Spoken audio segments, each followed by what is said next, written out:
Hello, నేను miss yes రావు. కేంద్రంలో నరేంద్ర మోడీ మరొకసారి ప్రమాణ స్వీకారం చేయబోతున్నారు. ఆంధ్రప్రదేశ్లో చంద్రబాబు నాయుడు ప్రభుత్వాన్ని ఏర్పాటు చేయడానికి సిద్ధంగా ఉన్నారు. కొత్త ప్రభుత్వాలు కొత్త తరహాలో పాలసీలని తయారు చేసి ప్రజలకి సమాజానికి ఉపయోగపడేలా చేసే అవకాశం ఉందా? ఇప్పుడున్నటువంటి పరిస్థితుల్లో వాళ్ళు ఏం చేసేటువంటి అవకాశం ఉంది అనే దాని మీద ఇంటరాక్ట్ అయ్యే ప్రయత్నం చేద్దాం. ప్రస్తుతం foundation for democratic reforms founder Jayaprakash Narayana గారు మనతో ఉన్నారు. సార్ నమస్తే. నమస్తే సార్, మోడీ గారేమో సినిమా ట్రయల్ అయిపోయింది, సినిమా చూపిస్తా అన్నారు. చంద్రబాబు నాయుడు గారేమో ఒక సూపర్ 6 ఇస్తానని చెప్పి అధికారంలోకి వచ్చేసారు. ఆల్మోస్ట్ ప్రభుత్వం ఏర్పాటు చేయడం మిగిలింది. వాళ్ళు ఏవైతే హోప్స్ పెట్టుకున్నారు ప్రజలు, వాటిని ఫిల్ చేసే అవకాశం కనిపిస్తుంది సార్. ప్రజాస్వామ్యంలో ఒక మౌలికమైనటువంటి క్లాష్ ఉన్నది. ప్రజలు ఎప్పుడూ కూడా వెంటనే మాకేమొస్తుందని ఆశిస్తారు. అందులో మనలాంటి దేశాల్లో ప్రభుత్వాల మీద నమ్మకం లేదు. వీళ్ళేదో చేస్తారని, వాళ్ళు చేసే పనుల వల్ల మన పిల్లల బతుకులు వెంటనే బాగుపడతాయని నమ్మకం లేదు. అధికారం ఏమో మనకు అందరంత దూరంగా కేంద్రీకృతమైంది. అంచేత ప్రజలకి చచ్చినోడి పెళ్ళికి వచ్చిందే కట్నం అన్నట్టుగా నా చేతుల్లో నెలలో డబ్బులు పడాలా, నాకు ఈ ఫలాంటి ఫ్రీగా రావాలి, ఇది స్పష్టంగా అర్థమవుతుంది. బియ్యం ఫ్రీగా ఇచ్చారు, నీళ్ళు ఇచ్చారు, కరెంట్ ఇచ్చారు, లేకపోతే బస్సుల్లో ప్రయాణం ఫ్రీగా ఇచ్చారు, నెలలో ఇంత డబ్బు ఇస్తున్నారు, మరొకటి, ఇది బాగా అర్థమవుతుంది. కానీ నిజమైన అభివృద్ధి అంటే మన పేదరికం పోవాలా, మన పిల్లల బతుకులు మనం ఇప్పుడు ఉన్నాను కూడా చాలా బాగుపడాలని చెప్పి అన్నట్టయితే సంపాదించే శక్తి పెరగాలి, వాళ్ళ కాళ్ళ మీద వాళ్ళు నిలబడాలి. అది చాలా కష్టమైన పని. పన్నుల డబ్బులు పందేరం చేయడం చాలా తేలికైన పని. కానీ అభివృద్ధిని పెంచి ఆదాయాలను పెంచడం చాలా కష్టమైన పని. మరి ప్రజాస్వామ్యంలో తాత్కాలికమైన సంక్షేమాన్ని అసలు పట్టించుకోమంటే నడవదు, వ్యవస్థ నడవదు. కాబట్టి ఏ మేరకు ఫలితాలు వస్తాయి అన్నదానికి 3 ప్రమాణాలు. ఒకటి, ఈ సంక్షేమాన్ని అభివృద్ధిని ఏ రకంగా సమతూకాన్ని పాటిస్తారు. జాతీయ స్థాయిలో పెద్దగా ఇబ్బంది లేదు, ఎందుకంటే మోదీ గారు డిఎన్ఏనే అది. అందుకే సంక్షేమం గట్టిగా అమలు చేశారు, సమర్థంగా చేసిన మేరకు. ఇక ఎంతేనయ్యా, ఇంతకంటే లేదు అని స్పష్టంగా చెప్పారు. మన బడ్జెట్లో ఎన్నికలకు ముందు కూడా, ఇంత పెద్ద ఎన్నిక, దేశమంతా కూడా 3వసారి రిస్క్ ఉంది, అది అందరికీ తెలుసు. 3వసారి గెలవడం అనేది ప్రపంచంలో ఎక్కడా అంత తేలిక కాదు. మన దేశంలో 60 ఏళ్ల క్రితం 3వసారి మొట్టమొదటి ప్రధానమంత్రిగా గెలిచారంతే. అయినా కూడా పట్టుబట్టి ఈ తాత్కాలికమైనటువంటి ఈ సంక్షేమానికి ఇంకా అదనంగా ఖర్చు పెడితే దీర్ఘకాలిక అభివృద్ధి దెబ్బతింటుంది, ఇంతే అని కూర్చున్నారు. కాబట్టి ఆ డిఎన్ఏ అది. కాబట్టి అక్కడ ఈ సంక్షేమానికి అభివృద్ధికి సమతూకం పెద్ద ఇబ్బంది లేదు. కానీ ఎప్పుడైతే సంకీర్ణ ప్రభుత్వం వచ్చిందో, ఈ సంకీర్ణం పేరుతో ఆయన పార్టీ వాళ్ళు కానీ బయట వాళ్ళు కానీ బెదిరించేవండి. మరి ఇంత గట్టిగా ఉంటే అట్లాగా తాత్కాలికంగా జనాన్ని ఏదో రకంగా ఆకట్టుకోవాలా, కాబట్టి కొంచెం వదిలేద్దాం, ఆర్థిక క్రమశిక్షణ వద్దు, అలా పెట్టేద్దాం, పందేరం చేద్దాం అని చెప్పనే ప్రమాదం ఉన్నది. కానీ మోదీ గారు ఉన్నంత వరకు కొంచెం దాన్ని అదుపు చేస్తారు. కానీ కొంచెం సంకీర్ణం బెటరా కేంద్రంలో, లేదంటే ఒక పార్టీ మ్యాండేటరీగా స్ట్రాంగ్ వస్తే బెటర్ అవుతుంది? అంటే రెంటికి లాభాలున్నాయి, నష్టాలున్నాయి. సంకీర్ణం అంటే విధానాల్లో తొందరపాటు, ఏకపక్షం కాకుండా, ఒంటెద్దు పోకడ కాకుండా కాస్త చర్చించి ప్రజాభిప్రాయాన్ని కూడగట్టి ఏకాభిప్రాయాన్ని సాధించే ఏర్పాటు జరిగితే ఏమవుతుందంటే మంచి నిర్ణయాలు చేసినా కూడా దీర్ఘకాలం అని మన్నుతాయి. అలా కాకుండా మంచి ఉద్దేశంతో మంచి నిర్ణయాలు చేసినా కూడా అందరినీ చర్చగా పెట్టకుండా తొందరపాటుతో కొన్ని సందర్భాల్లో మంచి నిర్ణయాలను కూడా ప్రజలు వ్యతిరేకించే ప్రమాదం ఉంది. ఉదాహరణకి ఈ వ్యవసాయ చట్టాలు తీసుకొచ్చిన 3 చట్టాలు చాలా మంచివి. నేను చాలా మళ్ళీ నిష్కర్షగా చెప్తున్నాను. ఏమిటో చట్టాలు? మొట్టమొదటిది, ప్రభుత్వమే రైతులకు ధరలు రాకుండా కొద్దిపాటిగా ధరలు పెరుగుతుండగానే రేటులు చేసి, సీజులు చేసి, చట్టాలను ఉపయోగించి ఎట్లా రేటు తగ్గించడమే లక్ష్యంగా పెట్టుకుని రైతులను నాశనం చేస్తుంది గత 70 ఏళ్ళుగా. ఇక నుంచి అలా చేయం మేము. చాలా అరుదైన సందర్భాల్లో తప్ప, బాగా రేట్లు విపరీతంగా పెరిగిపోయి తినడం కష్టంగా ఉన్నప్పుడు తప్ప మేము చేయమని చెప్పని చట్టం చేశారు. అది రైతుకు మంచిదా చెడ్డదా? నీకు రేట్లు తగ్గకుండా చూస్తాము, రేటు పెరుగుతుంటే అనవసరంగా అడ్డుకోమని చెప్పి అన్నది ఖచ్చితంగా మనకు మంచిది. రెండో చట్టం ఏమిటి? ఇప్పటిదాకా మీరు విధిగా ఈ మార్కెట్ యార్డ్లో మాత్రమే అమ్మాలి, ఒకవేళ మార్కెట్ రేట్లో కాకుండా వేరే చోట లోపాయికారిగా అమ్మినా కూడా మార్కెట్ సెస్ చెల్లించాలి. ఇది చట్టం. ఇప్పుడు ఏమన్నారు కొత్తగా తీసుకొచ్చిన చట్టంలో? అట్లా లేదు, ఎక్కడైనా అమ్ముకోవచ్చు మీరు. మార్కెట్ యార్డ్లో అమ్మితేనే మీరు మార్కెట్ సెస్ చెల్లించాలి, లేకపోతే డబ్బులు చెల్లించక్కర్లేదు. రౌడీ మామూలు కాదు. రైతుకు లాభమా నష్టమా? ఇక్కడే అమ్మాలనుకుంటే ఎక్కడైనా అమ్ముకొని ఇచ్చినట్టుంటే, ఇక్కడ అమ్మితేనే నువ్వు సెస్ కట్టాలి కానీ ఇక్కడ అమ్మితే కట్టక్కర్లేదు అంటే నాకే లాభం కదా, రైతుకు లాభం కదా. మూడోది ఏమన్నారు? ధరలు కొన్ని అదే పనిగా పెరుగుతుంటే తగ్గుతుంటాయి.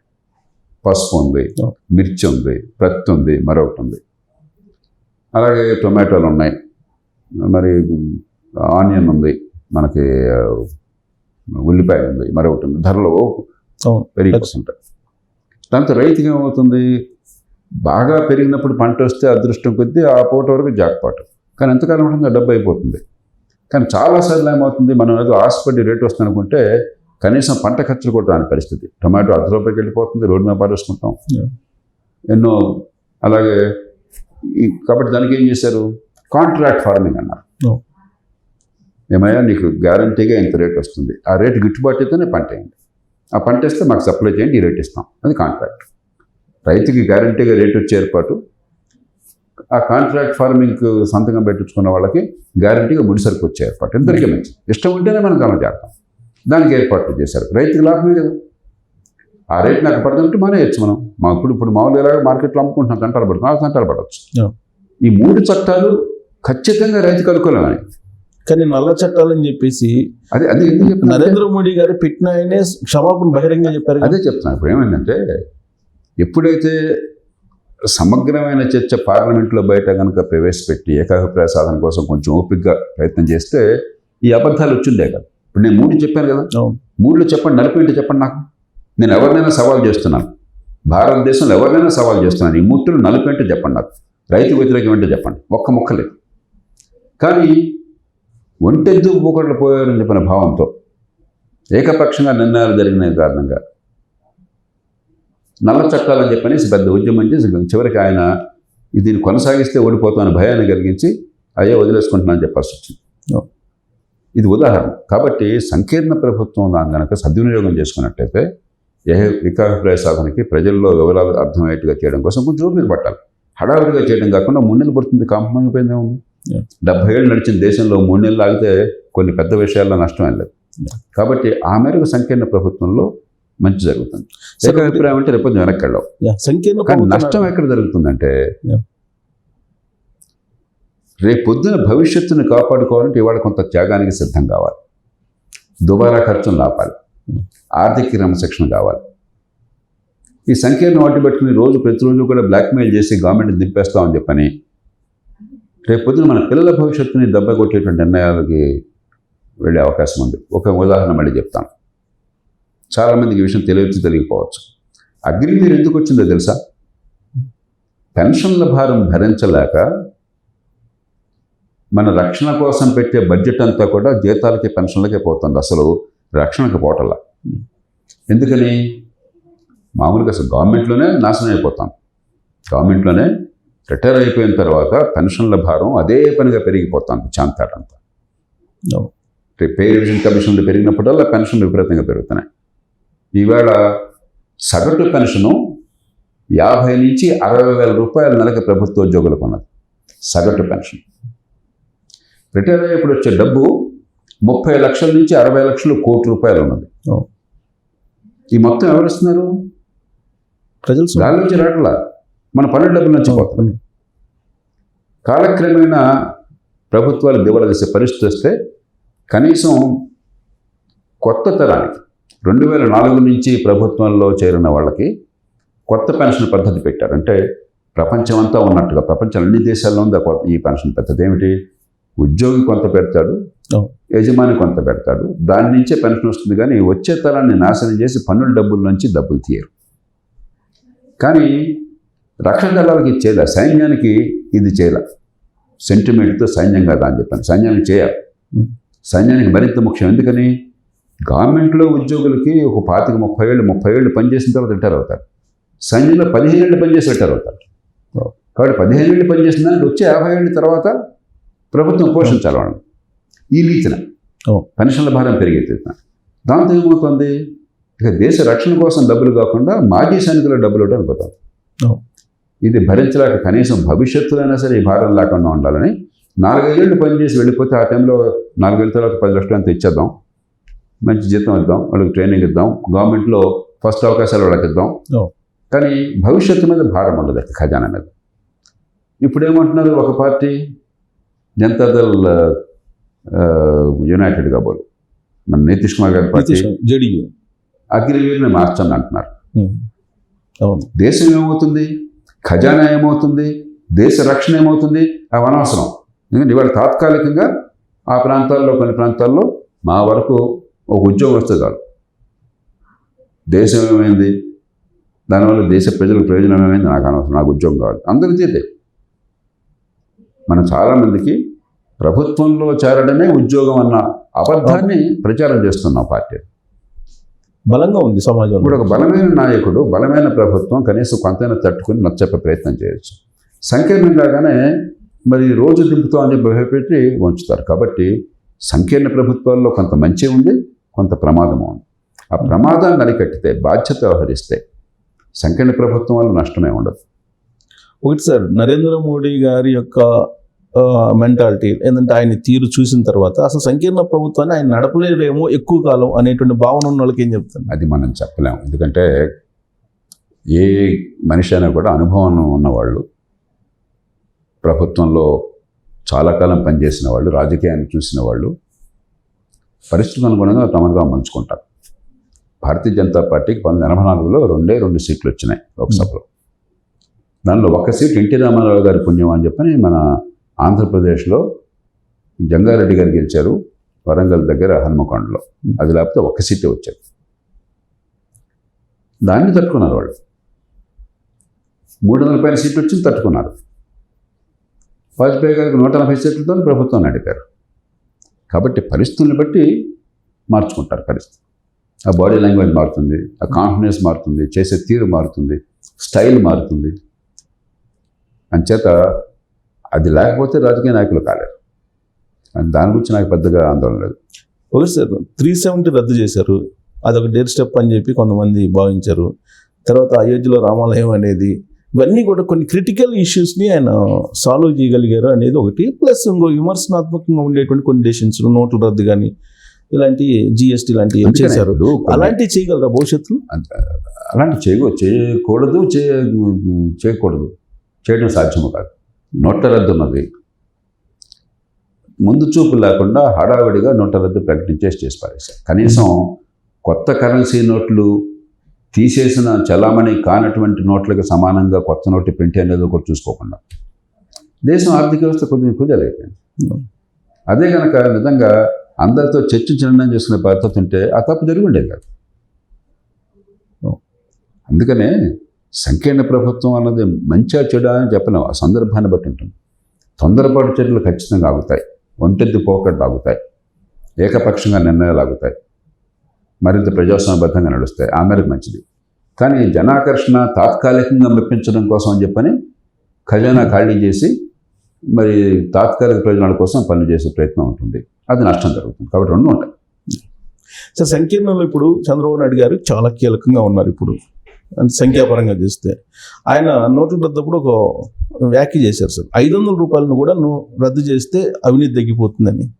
సరైనటువంటి అభిప్రాయం అన్నది? దానిలోకి నేను ఇప్పుడు ప్రశ్న వెళ్ళను. ఎందుకంటే ఆంధ్రప్రదేశ్లోనే ఇప్పుడు ఎన్నికల్లో మీరు చెప్పాలి నాకంటే, నేను విన్న సమాచారం కనీసం 10,000 కోట్ల రూపాయలు ఖర్చు అయిందని చెప్పాను. తక్కువే అనుకుంటున్నా. కరెక్ట్, నేను తక్కువ ఆ మాట నేను అన్నానని చెప్పాను. మరి కొంతమంది 20,000 కోట్ల దాకా అయిందని చెప్తున్నారు. బెట్టింగే 20,000 కోట్ల దాకా జరిగిందని చెప్తున్నారు. ఈ డబ్బంతా ఎట్లా వెళ్ళింది? క్యాష్ రూపంలోనే కదా, మొత్తం క్యాష్. కాబట్టి బ్లాక్ మనీ పోవాలంటే కేవలం నోట్ల రద్దు వల్ల బ్లాక్ మనీ పోతుంది అన్నది అది వాస్తవం. అది అవసరమైతే చేయొచ్చు, కాదంటలా. కానీ అది కేవలం ఒక్క అంశం మాత్రమే. రాజకీయాన్ని సమూలంగా మార్చాలి.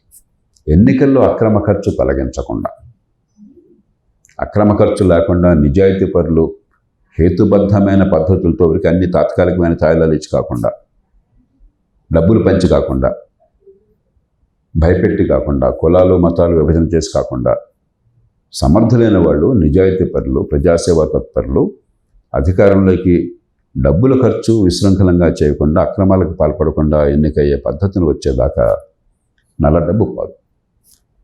అలాగే రియల్ ఎస్టేట్లో మనకు తెలుసు, ఎప్పుడైతే మీరు రియల్ ఎస్టేట్లో సరే బాగా డబ్బులు ఉన్నవాళ్ళు, అక్రమ సంపాదన చేసిన వాళ్ళు రియల్ ఎస్టేట్లో నల్ల డబ్బు కొనుక్కోవచ్చు. కానీ మధ్యతరగతి వర్గాలు చాలామంది మీలాంటి వాళ్ళు అలాంటి వాళ్ళు ఉన్నారు. వీళ్ళెవరు నల్ల డబ్బు అవసరం లేదు, నల్ల డబ్బు లేదు.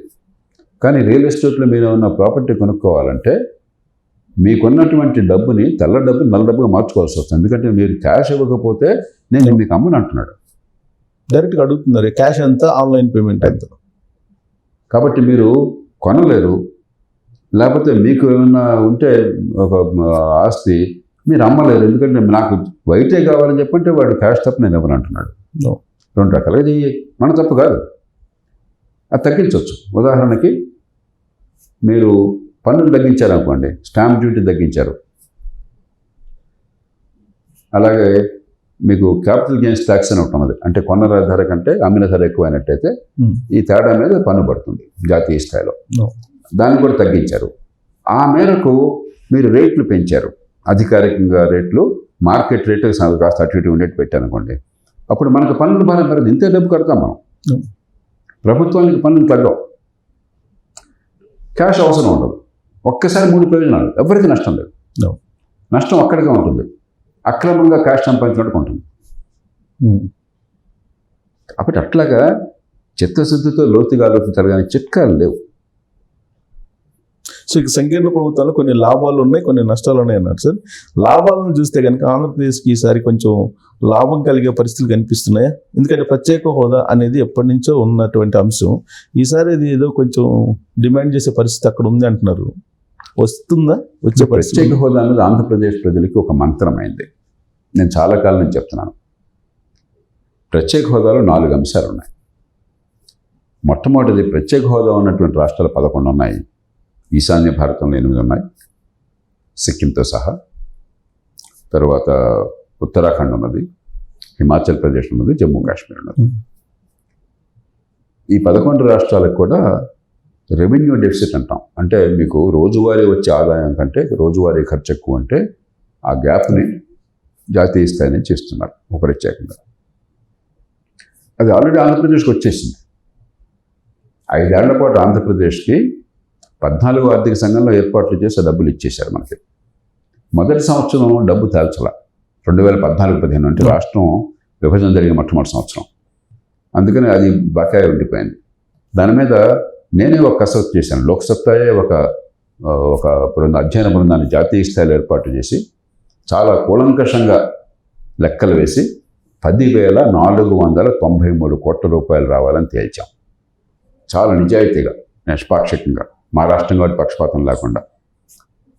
ఇటీవలనే ఒక ఏడాది క్రితం 10,461 కోట్లు, అంటే నేను 100 రూపాయలు చెప్తే 99.70 వచ్చింది.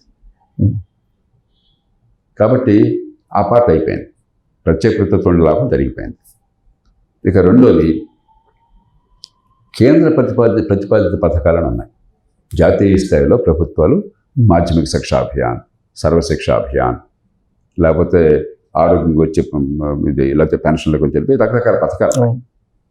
ఆ డబ్బులు రాష్ట్రం వాటా, కేంద్రం వాటా ఉంటాయి. దానిలో ప్రత్యేక ప్రతిపత్తి ఉన్న రాష్ట్రాలకు స్పెషల్ స్టేటస్ ఉంటే 90% దాకా జాతీయ స్థాయి భరిస్తుంది. అది మనకి ఇస్తామని ఒప్పుకున్నారు, అది కూడా అయిపోయింది. 3 వెనకబడ్డ ప్రాంతాలకు ప్రత్యేకంగా నిధులు ఇస్తారు. కోరాపుట్ వగైరా ప్రాంతాల్లో, కలహండి, కోరాపుట్, భోలంగీర్ ప్రాంతంలో ఇచ్చినట్టుగా, అట్లాగే బుందేల్ఖండ్లో ఇచ్చినట్టుగా. దానికి మనం కోరినంత రాలేదు, దానికి ఎక్కువ కోరే హక్కు మంది గట్టిగా కోరాలి.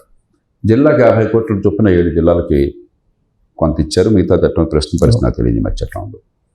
కాబట్టి ప్రత్యేక ప్రతిపత్తులు వచ్చే 3 అంశాలు జరిగిపోయినాయి, ఒక్కటే అంశం జరగట్లేదు. అది ప్రత్యేక ప్రతిపత్తులు వచ్చేది కాదు, పన్నుల రాయితీలు. పన్నుల రాయితీలు చట్టంలో కూడా పెట్టారు, కొన్ని పన్ను రాయితీ ఇస్తామని. ఆ పన్ను రాయితీలు మనకి ప్రత్యేక ప్రతిపత్తితో సంబంధం లేదు. కానీ ప్రత్యేక ప్రతిపత్తి ఉన్న రాష్ట్రాలకే పన్ను రాయితీలు ఇచ్చారు. దానికి దీనికి సంబంధం లేకపోయినా చట్టపరంగా రైతులు అట్లా ఇచ్చారు. అందుకనే మన ఫార్మా ఇండస్ట్రీ మొదలైన వాళ్ళు కూడా మీరు హిమాచల్ ప్రదేశ్లో హంద్రీలోనో లేకపోతే మరో చోట పెట్టేస్తున్నారు. అక్కడేం పెద్ద వేరే ఓ కారణం లేదు, ఈ పన్నుల రాయితీ ఉంటుందని చెప్పాను. అదేమైందంటే ఇప్పుడు ఇవాళ మనకి ఇవ్వాలంటే ఆ 8 రాష్ట్రాలు కలిపి జనాభా 5 కోట్లు, ఆ 11 రాష్ట్రాలు కలిపి 8 కోట్లు, 11 రాష్ట్రాలు కలిపి. ఆంధ్రప్రదేశే 5 కోట్లు దాటింది, 5.5 కోట్లు ఉంది. కాబట్టి ఒక్క రాష్ట్రాన్ని చేర్చగానే బ్యాలెన్స్ బాగా దెబ్బతింటాను. అలాగే మనకి ఇస్తామంటే బీహార్ నాడు ఊరుకుంటాడు ఆయన, మనకంటే చాలా పేద రాష్ట్రం బీహార్. ఆల్రెడీ పెట్టారు, ప్రపోజల్ పెట్టాడు ఆయన. అదే న్యాచురల్గా పెడతారు. అలాగే జయలలిత గారు ఈ ప్రత్యేక ప్రతిపత్తి మాట్లాడగానే తెలుగు సోదరులకి న్యాయం జరగడాన్ని నేను పూర్తిగా హర్షిస్తున్నాను, స్వాగతిస్తున్నాను. కానీ ఈ పేరుతో తమిళకి అన్యాయం జరిగితే నేను ఒప్పుగాను. మీరు అంతే పన్ను రైతులు అక్కడ ఇస్తే మరి మా రాష్ట్రంలో పెట్టుబడి లేకపోతే అది మాత్రం ఇవ్వడానికి లేదు, వెంటనే లెటర్ రాసినాడు. అన్ని రాష్ట్రాల్లో పనిచేస్తున్నారు. కేసీఆర్ కూడా అన్నారు, కేసీఆర్ కూడా అంతే. కాబట్టి ఈ పన్ను రాయితీ అంత తేలిక కాదు. అందుకని అప్పుడు ప్రతిపాదించాను, మళ్ళీ ప్రతిపాదిస్తున్నాను చాలా వినమ్రంగా పార్టీలకి. రాష్ట్రం అంతా కోరినట్టయితే మిగతా వాళ్ళ నుంచి అడ్డు వచ్చి ఆపేస్తారు, జరగదు. నేను ఖచ్చితంగా చెప్తాను, మీరు ఏదైనా చేయండి, జరగదు. కొన్ని జిల్లాలను వెనకబడ్డ జిల్లాలను గుర్తించమనండి. ఉత్తరాంధ్ర ఉన్నది, రాయలసీమ ఉన్నది గుర్తించి, అలాగే ఇతర రాష్ట్రాల్లో కూడా బీహార్లో కూడా గుర్తించుకోమనండి.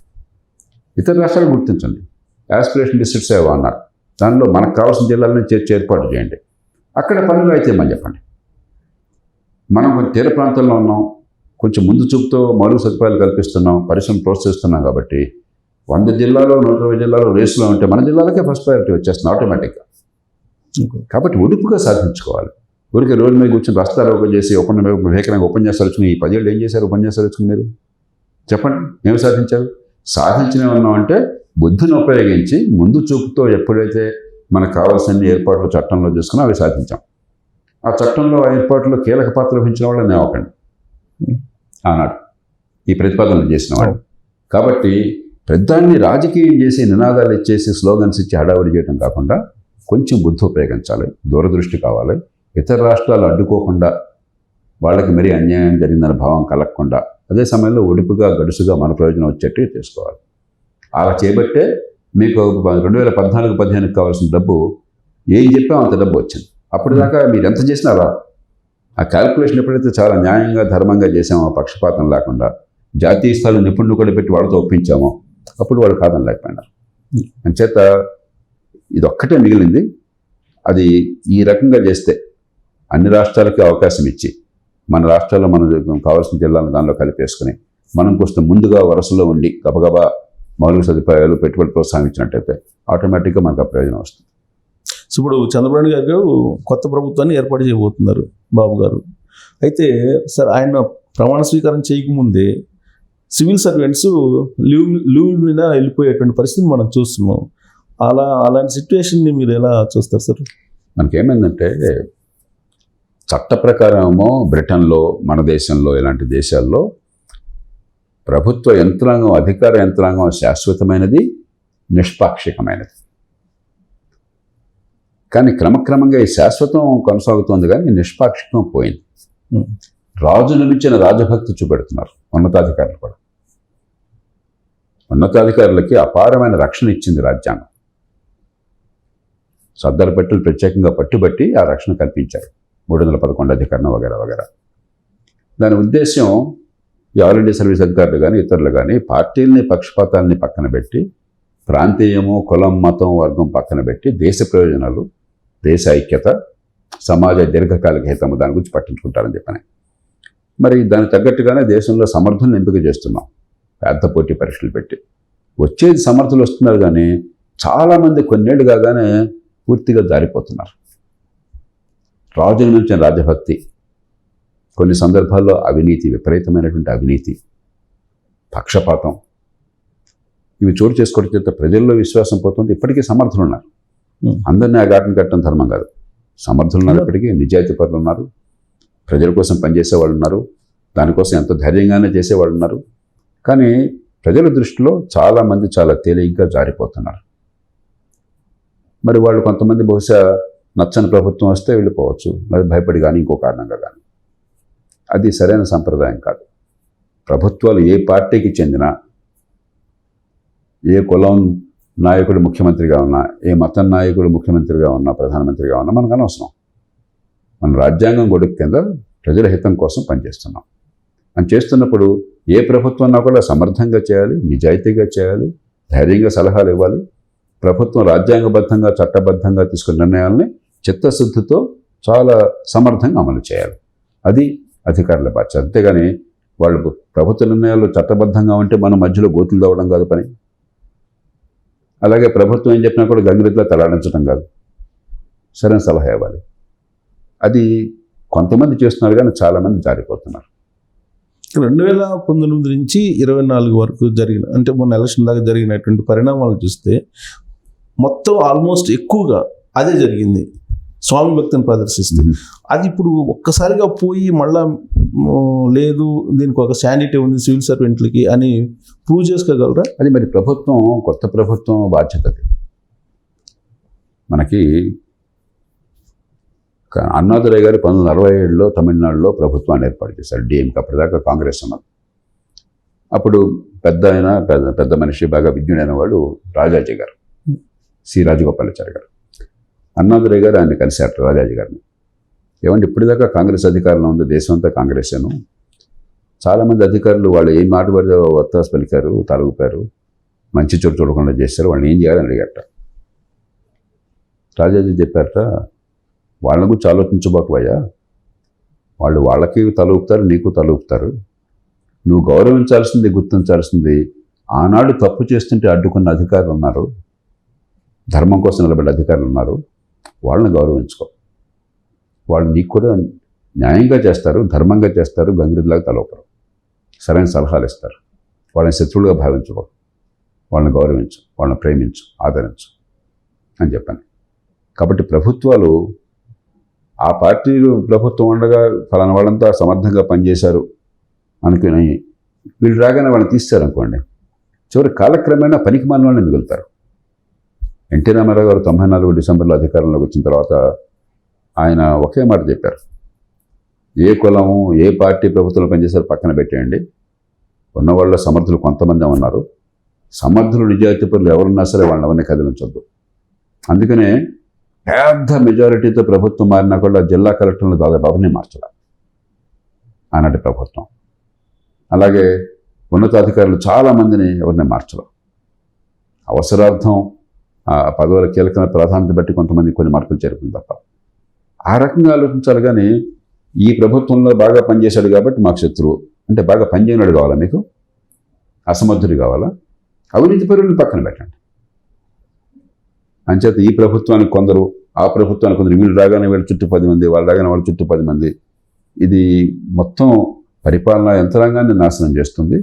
చివరికి రాజకీయం కూడా ఫలితాలు రావు. ఇవన్నీ చేసి మీరు ఏం బాగుకున్నారు కనుక అలా చేసినప్పుడు అన్ని సీట్లు ఓడిపోయారు కదా, ఏ పార్టీలో జరుగుతుంది కదా. కాబట్టి అలా చేస్తే రాజకీయంగానే ఫలితం లేదు, ప్రజలకి న్యాయం జరగదు. సొమ్ము పోయి శని పట్టే, ఎందుకంటే ఇప్పుడు మంచిగానే చేయొచ్చు కదా, ధర్మంగానే చేయొచ్చు కదా, నిష్పాక్షంగానే చేయొచ్చు కదా. సో మొన్న వచ్చిన ఫలితాలను చూస్తే సార్, జగన్మోహన్ రెడ్డి పరిపాలనని మీద విసికెత్తినటువంటి రిజల్ట్గా చూస్తున్నారా, లేదంటే అపోజిషన్ పార్టీలు ఏవైతే ఉన్నాయో వాటి మీద నమ్మకం వల్ల ఆ రిజల్ట్ వచ్చింది అనుకుంటున్నారా? 2 అంశాలు ఉన్నాయి దానిలో నా దృష్టిలో. నేను మొదటి నుంచి 3-4 ఏళ్ళ నుంచి చెప్తున్నాను, ఆంధ్రప్రదేశ్లో జరగబోయే ఎన్నిక ఒక నిర్ణయాత్మకమైన ఎన్నిక, ఒక డిఫైనింగ్ ఎలక్షన్.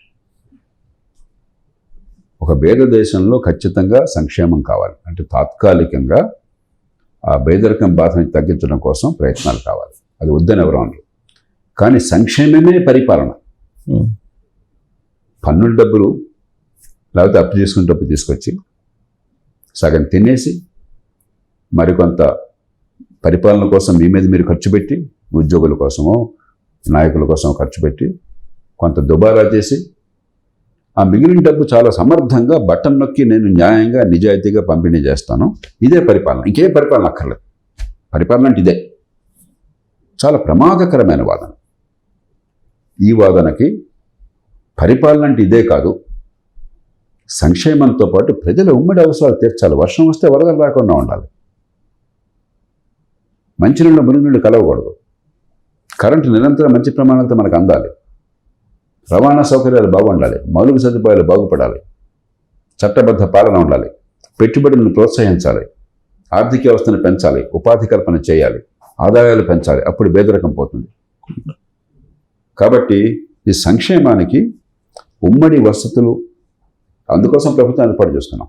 మన పన్నుల డబ్బుతో ఉమ్మడి వసతులు సరిగ్గా కల్పించడానికి, ఆర్థిక అభివృద్ధికి ఈ సమతూకాన్ని పాటించాలి. ఈ ఎన్నిక ప్రధానంగా జరిగింది సంక్షేమమే పరిపాలన అన్న వాదనకి. అలా కాదు, సంక్షేమం అవసరమే, కానీ సంక్షేమంతో పాటు ఈ సమతూకం కావాలి. ఉమ్మడి వస్తువులు కానీ ఆర్థిక అభివృద్ధి కానీ. ఈ 5 ఏళ్ల పరిపాలన చూశాక సంక్షేమం సమర్థంగా అందించారు, దానిలో అనుమానం లేదు. సంక్షేమం అందించడంలో లంచాలు కూడా లేవు నాకు తెలిసినంత వరకు, దానిలో కూడా అనుమానం లేదు. డైరెక్ట్గా పంపించారు కాబట్టి పంపించారు. జాతీయ స్థాయిలో ఏర్పాట్లు జరిగినాయి, ఎందుకంటే డిజిటల్ టెక్నాలజీ బాగా వచ్చింది కాబట్టి రాష్ట్రంలో గట్టిగా చేశారు. కానీ సంక్షేమమే పరిపాలన అన్న వాదన కాకుండా తెలుగు ప్రజలు మన అదృష్టం కొద్దీ తాత్కాలికంగా సంక్షేమాల పట్ల మొగ్గు చూపినా కూడా అదొక్కటే చాలదు, అది వద్దని అంటలా ప్రజలు. అదొక్కటే చాలదు, మా బతులు బాగుపడాలా, లేకపోతే ఊరికే నన్నన వాడిస్తే అయిపోయిందా, ఇది కూడా మా డబ్బే కదా వాడిచ్చేది ఏంటి అని చెప్పన్న భావానికి వచ్చారు. ఒకటి అదొక్కటే అయితే ఇంత తీవ్రంగా తీర్పు ఉండేది కాదు. రెండోది, పరిపాలన చాలా వక్ర మార్గం పట్టింది. మన దేశంలో చట్టం అనేది సరిగ్గా పనిచేయట్లేదు, అది అందరికీ తెలుసు. ఏ ప్రభుత్వం ఉన్నా ఏ పార్టీ ఉన్నా కూడా బడితోన్న వాడిదే బర్రె అయిపోయింది. కానీ ఈ 5 ఏళ్ల పాలన అంతకు మించి ఒక మాఫియా పాలనలాగా, ఒక ఒంటెద్దు పోకడ, ఏకపక్షంగా.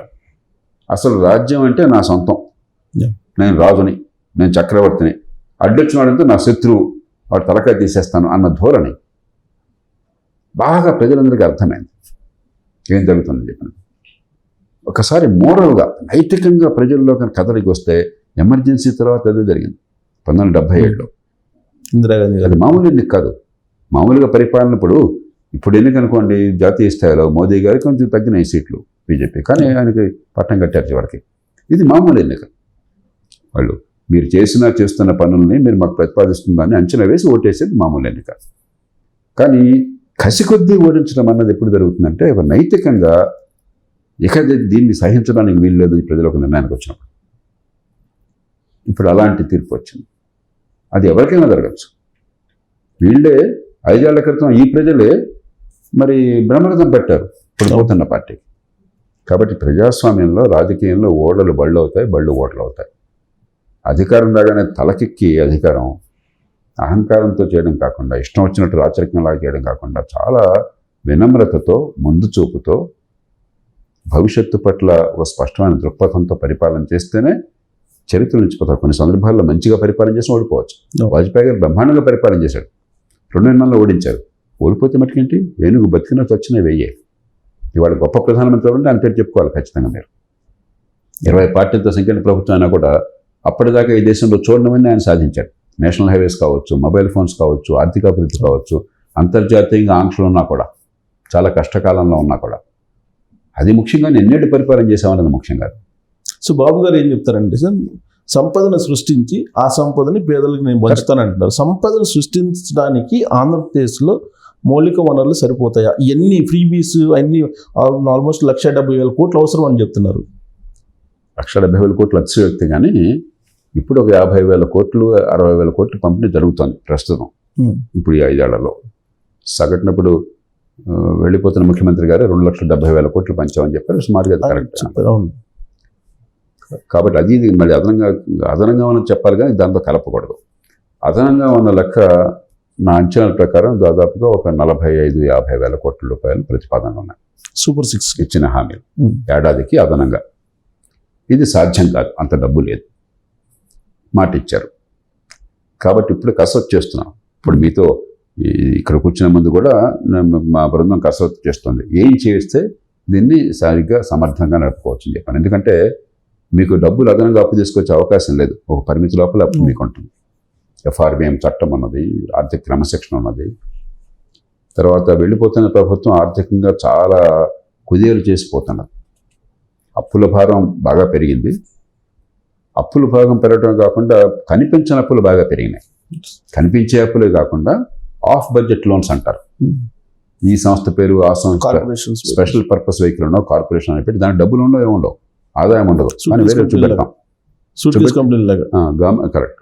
గవర్నమెంట్ గ్యారంటీలు ఇచ్చేసి ఎక్కువ వడ్డీలకు లోన్లు తీసుకొచ్చారు. అసలు ఎక్కడ దేశంలో ప్రపంచంలో ఎక్కడ చూడని రీతిలో ఎస్క్రో అకౌంట్లు పెట్టారు. ప్రభుత్వ ఖజానాలు ఎప్పుడు కూడా ప్రభుత్వంలో వచ్చే ఆదాయం మొత్తం ప్రభుత్వ ఖజానాలో జరిపోతుంది, జమ అయిపోతుంది, ట్రెజరీలోకి వచ్చేస్తుంది. ఆ తర్వాత అసెంబ్లీ ఇచ్చిన నిర్ణయం ప్రకారం బడ్జెట్లో ఆ డబ్బు ఖర్చు అవుతుంది. ఇది రాజ్యాంగంలో కీలకమైనది. ప్రజాస్వామ్యం అంటే మొట్టమొదటి పురుగులు అది. అలాంటిది అసెంబ్లీకి పాత్ర లేకుండా, ఖజానాలో పడకుండా కొన్ని పనులు ప్రత్యక్షంగా మనకు అప్పులు ఇచ్చిన వాళ్ళకి ఎస్క్రో రూపంలో వీళ్ళు ఏర్పాటు చేశారు. ప్రపంచ చరిత్రలో జరగల. ఇవన్నీ కాకుండా నాకు అందిన సమాచారం ప్రకారం వాస్తవం ఏంటో ప్రభుత్వం నిగ్గు తేల్చాలి. 1,00,000 కోట్ల రూపాయలు బకాయిలు ఉన్నాయి. బకాయిలు కాగితం మీద కనిపించదు, ఎందుకంటే మీకు డబ్బు ఖర్చు పెట్టలేదు కదా, ఖర్చు కింద కనిపించదు. కాంట్రాక్ట్ ఉంది, కాంట్రాక్టర్ ఇచ్చారు మీరు, ఒక 5 కోట్లకు ఒక రోడ్డు ఏదో ఒకటి ఏమైనా ఇచ్చారు, ఆయన 5 కోట్లు చేసి అయిపోయింది, ఆయన పని అయిపోయింది, మీరు డబ్బులు ఇవ్వాలి చట్టబద్ధంగా. ఇప్పటిదాకా బలవంతంగా ఒక రౌడీలాగా కూర్చుని ప్రభుత్వాన్ని ఎదిరించే సాహసం లేదు కాబట్టి, కోర్టులకు బాగలేదు కాబట్టి, పోయిన 10 ఏళ్ళు పడుతుంది కాబట్టి అది అయ్యా ఇవ్వండి అని కూర్చున్నారు. కానీ ఇవాళ దగ్గర అయిపోయినా ఇవ్వాలి. లేకపోతే గతంలో జీతపత్యాలు కొన్ని ఈ పెరిగినప్పుడు ఏరియర్స్ అవి తర్వాత ఇస్తామంటారు, అలా అయ్యాలి ఇంకోటి కావచ్చు. అలాగా దాదాపు 1,00,000 కోట్ల రూపాయలు బాకీలు ఉన్నాయని విన్నాను నేను.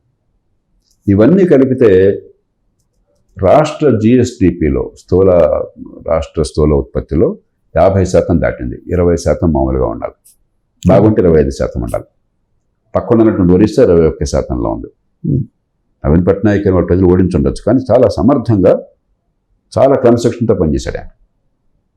అలాగే కర్ణాటక, అక్కడున్న గతంలో ప్రభుత్వాన్ని ఓడించుండొచ్చు, కానీ చాలా సమర్థంగా పనిచేశారు. 27% లోపల మనం 50%కి వచ్చేసాం. మరి అలా ఉన్నప్పుడు ఇంకొక 50,000 కోట్లు అదనంగా అప్పు తీసుకొచ్చే అవకాశం మీకు లేదు. ఇప్పటికే ఫిస్కల్ డెఫిసిట్ ఒక 60,000 కోట్లు ఉంది. అంటే 60,000 కోట్లు ప్రతి సంవత్సరం అప్పులు చేస్తున్నాం ఈ సంవత్సరం బడ్జెట్ లెక్కల ప్రకారం. ఈ నేపథ్యంలో నేను చాలా లోతుగా ఆలోచించి చెప్తున్నాను తెలుగు ప్రజలకి. 3 రకాలుగా మనం ఈ సంక్షేమంలో కొన్ని మార్పులు చేర్పులు కావాలి. ఒకటి, కొన్ని హామీలు ఇచ్చినవి ఒక్కరోజు అమలు కాకుండా దశల వారీగా అమలు చేద్దాం. గతంలో కూడా అలాగే చేశారు. పెన్షన్ డబ్బులు పెంచుతూ ఉన్నారు, పెంచండి. ఒక్కసారి పెంచడం ఏడాది 250 పెంచండి. అప్పుడు ఏమవుతుందంటే ప్రతి సంవత్సరం ఆర్థిక ప్రగతి ఎంతో కొంత ఉంటుంది కాబట్టి 7-8% ఉంటుంది కాబట్టి, దాని దగ్గర ద్రవ్యోల్బణం ధరలు పెరిగితే ఇన్ఫ్లేషన్ ఉంటుంది కాబట్టి మనకి 12-13% పన్నులు ఆదాయం పెరుగుతుంది. కాబట్టి క్రమక్రమంగా పుంజుకుంటాం. ఈ 4 ఏళ్లలో ఇవాళ 100 ఉంటే 4 ఏళ్ల కల్లా 150-160 అవుతుంది. 100లో డబ్బు లేని దాన్ని పెంచడం కంటే పెరుగుతున్నప్పుడు క్రమక్రమంగా ఇచ్చేది కూడా పెంచామనుకోండి, 3-4 ఏళ్లలో మాట నెరవేరుతుంది, ఖజానాకి పెద్ద భారం ఉండదు. భారం ఉంటుంది కానీ భరించలేని భారం కాదు. రెండోది, కన్వర్జెన్స్ అంటాం. ఊరికే ఇచ్చేది కాకుండా పనికొచ్చే రీతిని, ఉదాహరణకి అమ్మఒడి పేరుతో డబ్బులు ఇస్తున్నాం. ఎందుకు ఇస్తున్నామో దేవుడి తెరక. అలా డబ్బులు నాకు ఓట్ల కోసం పనిచేయడమే కానీ పిల్లల విద్య రావట్లా. నేను ఖచ్చితంగా ఘంటాపథంగా చెప్తున్నాను. ఈ పేద కుటుంబాల్లో పిల్లలకి మంచి ప్రమాణాల విద్యా నైపుణ్యం అందట్లేదు, నిరంతరం పేదలుగా మిగిలిపోతున్నారు. ఈ డబ్బునే మంచి విద్యా ప్రమాణాలు పెరిగేందుకు పద్ధతులు ఉన్నాయి, దాన్ని ఖర్చు పెట్టామనుకోండి ఈ డబ్బుని. అలాగే నిరుద్యోగులకి భృతి ఇస్తామని చెప్పన్నారు. ఆ భృతి ఊరికే పంజారం చేయడం కాకుండా వాళ్ళల్లో సమర్థనలు ఎంపిక చేసి, అదే ఇప్పుడు స్కూళ్లతో పాటు వీళ్ళకి ట్యూషన్ ఇవ్వటము, ఈ పిల్లల ఆలనా పాలన పట్టించుకోవటం, వీళ్ళకి నిజంగా మనసులోకి భావాలు ఈ సబ్జెక్ట్ లింకేట్గా చేయడం మీ బాధ్యతగా పెట్టి ఆ డబ్బు సంధానం చేశారనుకోండి, ఈ రెండింటిని కలపచ్చు, వాళ్ళకే కాస్త భుక్తి వస్తుంది. ఈ డబ్బు పిల్లల భవిష్యత్తు బాగు చేయడానికి పనికొస్తుంది. అసెస్మెంట్ ఇంప్రూవ్ చేయడం, రకరకాల పద్ధతులు ఉన్నాయి.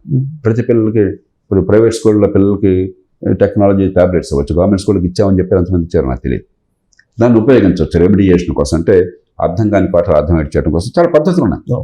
విద్య మీద ఆంధ్రప్రదేశ్ ప్రభుత్వం ఒక్కొక్క బిడ్డ మీద 90,000 రూపాయల పైచలకు 95,000 లక్ష రూపాయలు ఖర్చు పెడతాం దగ్గర.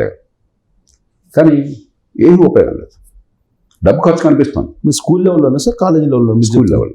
ఓకే, స్కూల్ లెవెల్, పాఠశాల విద్య మీద. ఓకే. ₹1,00,000 తక్కువ కాదు, ఆషామాషి కాదు కదా. Huge amount. మరి ఆ డబ్బు వల్ల ప్రయోజనం రాకపోతే, డబ్బులు పందారం చేస్తే పిల్లల బతుకులు బాగుపడకపోతే బెదరకం ఎట్లా పోతుందండి, కుల వ్యవస్థ ఎట్లా పోతుంది? దానికి సంధానం చేయండి. మూడోది, అసలు ప్రతి వాళ్ళకి అన్ని ఇచ్చేస్తున్నాం. తెల్ల కార్డులు ఉన్నాయంటే ఆంధ్రప్రదేశ్లో జనాభా కంటే ఎక్కువ ఉన్నాయి. కాబట్టి నిజంగా ఎవరు అర్హులు, ఎవరు బేదరికంలో ఉన్నారు, ఎవరు కష్టంలో ఉన్నారు, ఎవరికి ఇది ఇవ్వాలి, అలా అందే ఏర్పాట్లు చేయండి. మహిళలకు డబ్బు ఇస్తా ఉన్నారు, చాలా పెద్ద ఖాతా అది, నెలకు ₹1,500. ఎంతమంది ఉంటే అంతమందికి ఆ డబ్బు ఈ రూపంలో కాకుండా ఇంకో రూపంలో ఇద్దాం. మహిళలకి ఎనీమియా బ్రహ్మాండంగా ఉంది. 45% మంది మహిళలకు ఎనీమియా ఉంది, రక్తహీనత ఉంది. పేద మహిళలకి క్యాన్సర్లు రాకుండా పరీక్షలు చేయడం లేదు అసలు.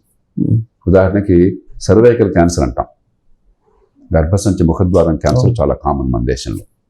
అలాగే రొమ్ముల క్యాన్సర్ చాలా కామన్. ఇవి ముందుగానే కనుక రెగ్యులర్ స్క్రీనింగ్ చేసామనుకోండి, ప్రాణం పోకుండా కాపాడవచ్చు, తొలి దశలోనే వ్యాధి గుర్తించవచ్చు. అలాగే డయాబెటీస్ కానీ, రక్తపోటు కానీ, మరొకటి కానీ. సో ఇలాగా మహిళల ఆరోగ్యము, మహిళల పౌష్టికాహారము, మహిళల రీప్రొడక్టివ్ హెల్త్ అని చెప్పి అంటాం, దానికి ఖర్చు పెట్టండి. ఇట్లాగా నిజంగా మహిళల జీవితం బాగుపడేట్టుగా రీపర్పసింగ్ అని చెప్పి అంటాం. అర్హత కన్నా వాళ్ళని సరిగ్గా గుర్తించండి.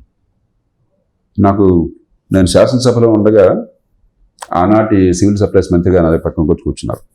సార్ చచ్చిపోతున్నాం, ఏం చేయాలో అర్థం కావట్లేదు, ఏమిటండి అన్నాను. మా జిల్లాలోనే రైస్ మిల్లరు నా దగ్గరికి వచ్చి, అన్న నాకు తెల్లకార్డు కావాలంటున్నాడు. నువ్వు రైస్ మిల్లర్ కోటేశ్వరుడి తెల్లకార్డు అంటే నాకు అవమానంగా ఉంది అన్న, అందరికీ తెల్లకార్డులు ఉన్నాయి, ఆరోగ్యశ్రీ తెల్లకార్డుకు పెట్టారు మీరు, నాకు ఆరోగ్యశ్రీ అందట్లేదు కాబట్టి కావాలంటున్నాడు. ఇలా అయిపోయిందండి, మేము అవుననేమో కాదన్నాము, చచ్చిపోతున్నాం అని చెప్పారు. కాబట్టి అర్హత ఉన్న వాళ్ళకి అంతే ఏర్పాట్లు చేయండి.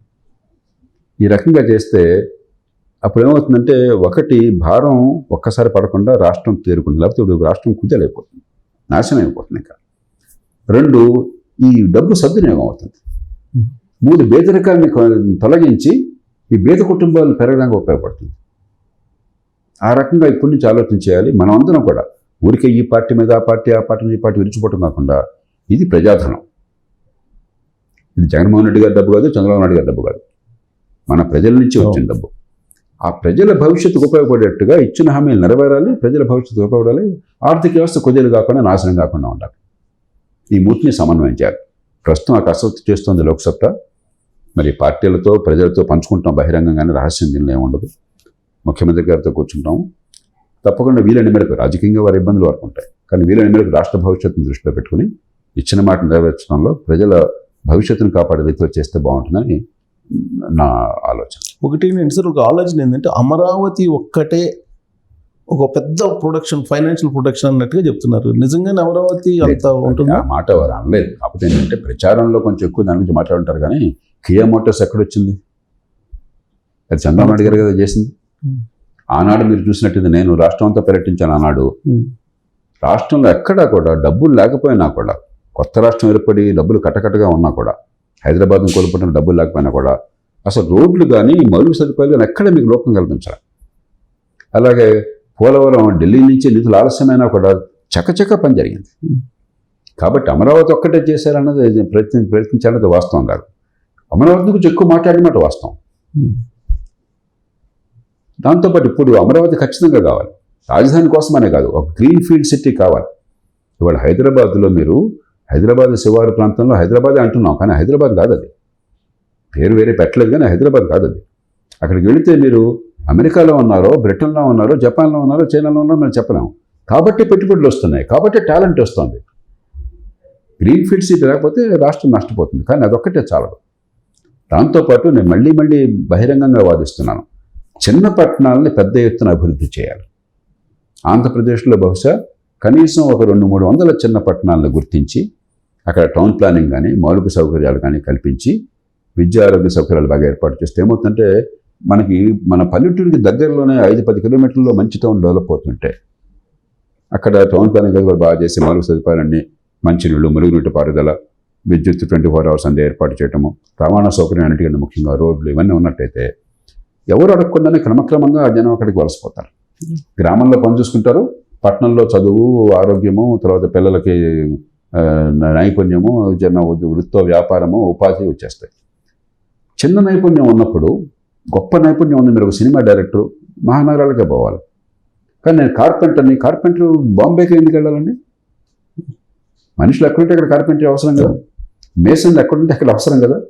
అప్పుడు ఏమవుతుంది, అక్కడక్కడే ఉపాధి దొరికితే అక్కడ 20,000 ఆదాయం వచ్చినా కూడా గౌరవంగా బతకచ్చు. చుట్టూ ఆలనా పాలన తెలిసిన వాళ్ళు ఉంటారు, బంధువులు ఉంటారు, ఆలనా పాలన ఉంటుంది. మీరు అందరూ హైదరాబాద్ పోవాలా, బెంగళూరు పోవాలంటే మీరు 40,000 వచ్చినా కూడా ఇల్లు ఉండదు, రానుపోనే చాలా నాశకాయతం అవుతుంది. చిన్న సమస్య వస్తే పట్టించుకునే నాథులు లేడు. ఓ 2 రోజులు మీకు పని లేకపోతే ప్రస్తుండాల్సి వస్తుంది. మనం కోవిడ్ ఎప్పుడు చూసాం, కోవిడ్ ఆంక్షల వల్ల తిరిగి వెళ్ళాల్సి వస్తే నరకం అనుభవించారు కదా పాపం. ఎవరు అనుభవించినంత కూడా మారుమూల ప్రాంతాల నుంచి తక్కువ నైపుణ్యంతో చిన్న చిన్న ఆదాయాల కోసం ఇక్కడికి పట్ట చేత పట్టుకొచ్చిన వాళ్ళు. ఇక్కడ లేకుండా ఆదాయం అక్కడే వచ్చి ఏర్పాటు చేస్తే జీవితం అంత గౌరవంగా ఉంటుంది. కాబట్టి చిన్న పట్టణాల అభివృద్ధి, అమరావతి కావాలి, దాంతో ఆపద్దు. కాబట్టి ఈ సమగ్రమైన అభివృద్ధి, ఇంక్లూజివ్ డెవలప్మెంట్ అంటాం, అది చేసినట్టయితే ఇందాక చెప్పిన విద్యల ప్రమాణాలు పెంచినట్టయితే పేదలకు నైపుణ్యం వస్తుంది. ఆరోగ్యాన్ని బాగు చేయడానికి పద్ధతులు ఉన్నాయి పెద్ద ఖర్చు లేకుండా. ఈ ఇంక్లూజివ్ డెవలప్మెంట్ వస్తే వాడు దేశానికి కానీ రాష్ట్రానికి కానీ చాలా అవసరం. అది ఇవాళ నేను నిష్కర్షగా చెప్తున్నాను. అభివృద్ధి ఒక్కటే అంటే నాకు లాభం పెద్దగా లేదు కదా అని సామాన్యులకు అనిపిస్తుంది. అభివృద్ధి వల్ల అందరికీ లాభమే. అభివృద్ధి ఒక సముద్రంలో ఆటుపోటు లాంటిది. సముద్ర మట్టం పెరిగితే అన్ని బోట్లు పెరుగుతాయి, పైకి వస్తాయి. కానీ చదువు బాగా ఉన్న వాళ్ళకి, నిజమైన చదువు నైపుణ్యం ఉన్న వాళ్ళకి, పెట్టుబడి ఉన్న వాళ్ళకి మరింత ఎక్కువగా అభివృద్ధి కనిపిస్తుంది, లాభం కనిపిస్తుంది. మిగతా వాళ్ళకి కొంచెం జీవితంలో మార్పు వచ్చినా కూడా అరే నా బతికి ఇట్లానే ఉంది కదా, నాకెందుకు అభివృద్ధి అనే భావం కలుగుతుంది. దాన్ని ఆశ చేసి జగన్మోహన్ రెడ్డి గారు అంటే ఉన్నారు, క్లాస్ వార్ అన్నారు. పెత్తందారుల కోసం అభివృద్ధి అండి, ప్రజల కోసం మేము చేస్తున్నారు అంటే ప్రజలకి అభివృద్ధి అక్కర్లేదు అన్నట్టుగా. అసలు ఆ వాదన ఎంత ప్రమాదకరమైంది. దాన్ని తెలుగు ప్రజలు తిరస్కరించారు కాబట్టి బతికి బయటపడ్డాం. కానీ దాన్ని ఆమోదిస్తే దేశం ఏమైపోయేది. జాతీయ స్థాయిలో కూడా ధోరణులు కల్పిస్తున్నాయి. కాంగ్రెస్ పార్టీ ఈవేళ ఆ మాట అంత కర్కశంగా క్రూడ్గా అంటలేదు, కానీ అభివృద్ధి గురించి మాట్లాడట్లా. అన్నీ ఫ్రీగా ఇచ్చేస్తాం, ఎక్కడి నుంచి ఇస్తారో చెప్పడం, ఎట్లా వస్తుందో చెప్పడం, రేపొద్దున బేదలకు ఎట్లా పోతుందో చెప్పడం, అన్నీ ఫ్రీగా ఇచ్చేస్తాం. చాలా ప్రమాదకరమైన ధోరణి. కాబట్టి సమన్వయం చేయాలి, ఇంక్లూజివ్ డెవలప్మెంట్, అభివృద్ధి కావాలి. నరేంద్ర మోదీ గారు ఖచ్చితంగా మౌలిక సదుపాయాల కల్పన, పెట్టుబడుల ప్రోత్సాహము, బ్యాంకుల్ని సరిగ్గా ఒక దారిని పెట్టడం, అధ్వాన స్థితిలో ఉన్న బ్యాంకులు 10 ఏళ్ల క్రితం ఆ బ్యాంకులను ఒక దారిని పెట్టడం, ఆర్థిక ప్రగతిని పెంచడం, ఇవన్నీ అద్భుతంగా చేశారు. కానీ సామాన్యులకి ఇందాక నేను చెప్పిన పని సరిగ్గా అందల. నా పిల్లలకి మంచి చదువు వస్తుంది, పరీక్షల మార్కులు వస్తున్నాయి, పాస్ అవుతున్నారు, కానీ బుర్ర వికసించట్లా. అది అర్థమవుతుంది, నాకు తెలియకుండానే అర్థమైపోతుంది. వాళ్ళ బతుకులో ఏమో తెలియదు. అందరూ గవర్నమెంట్ ఉద్యోగాలు కావాలి. గవర్నమెంట్ ఎంతమందికి ఉద్యోగాలు ఇస్తున్నాయి? గవర్నమెంట్ ఉద్యోగాలు ఇవ్వడం కోసం. ఉద్యోగాలు వచ్చేది మార్కెట్లో, ఆర్థిక వ్యవస్థ పెరిగితే ఉద్యోగాలు వస్తాయి. దానికి తగ్గట్టుగా యువతను తయారు చేయాలి. అది మర్చిపోయినాం. ఆరోగ్యం ఇప్పటికి కూడా కొన్ని పథకాలు ఉన్నా, ఆరోగ్యశ్రీ లాంటి పథకాలు ఉన్నా కూడా ఆరోగ్యం సరిగ్గా ఇప్పటికి అంత ఆరోగ్యం కోసం బండెడు ఖర్చు అవుతుంది, ఒళ్ళు హోనం అయిపోతుంది. కాబట్టి మంచి ఆరోగ్యం అందించారు. చంద్రబాబు నాయుడు గారే గతంలో అధికారంలో ఉన్నప్పుడు ఫ్రీ డయాగ్నోస్టిక్స్ అద్భుతంగా చేశారు. దేశంలో ఎక్కడ జరగలేదు, ఆంధ్రప్రదేశ్లో మాత్రమే జరిగింది. అలా మిగతా కూడా గుర్తే పెద్ద ఖర్చు లేకుండా మంచి ఆరోగ్యం అంది. చదువు కోసం నాకు ప్రైవేట్ స్కూళ్ళకి డబ్బులు ఖర్చు పెట్టక్కర్లేదు, ఆరోగ్యం కోసం పైసా ఖర్చు పెట్టక్కర్లేదు అని ధీమా ఉంటే అసలు మిగతా అన్ని పక్కన పెట్టండి, ఎంత హాయిగా ఉంటారు లేదు. ఆ పైన చిన్న పట్టణాలు వచ్చి అక్కడ కనుక అభివృద్ధి జరిగి అక్కడ ఉపాధి కలిగితే, చిన్న దేశం వచ్చినా కూడా అప్పుడు ఈ అభివృద్ధి వల్ల నాకు లాభం కలుగుతుంది, నా కుటుంబం బాగుపడుతుందని అర్థమవుతుంది. ఆ ఇంక్లూజివ్ డెవలప్మెంట్ కోసం గట్టిగా ప్రయత్నించాలి వాళ్ళు. అది చేయకపోతే వచ్చే 10-15 ఏళ్ల పాటు దేశం సంకటంలో పడుతుంది. తాత్కాలికంగా నాకు కావాలని చెప్పిన ఆలోచన, ఎందుకంటే ప్రజలు చాలా అసంతృప్తితో ఉన్నారు, అర్జెంటుగా జరగాలని కోరుకుంటున్నారు. తెలంగాణలో 1,20,000 కోట్ల అదనపు హామీలు ఇచ్చారు. ఇక్కడ 1,20,000 కోట్లు ఇక్కడ ఇచ్చారు అదనపు హామీలు. అన్ని అమలు కాదు, కొన్ని అయినాయి. 5 నెలల్లో సగం సీట్లు పోయినాయి.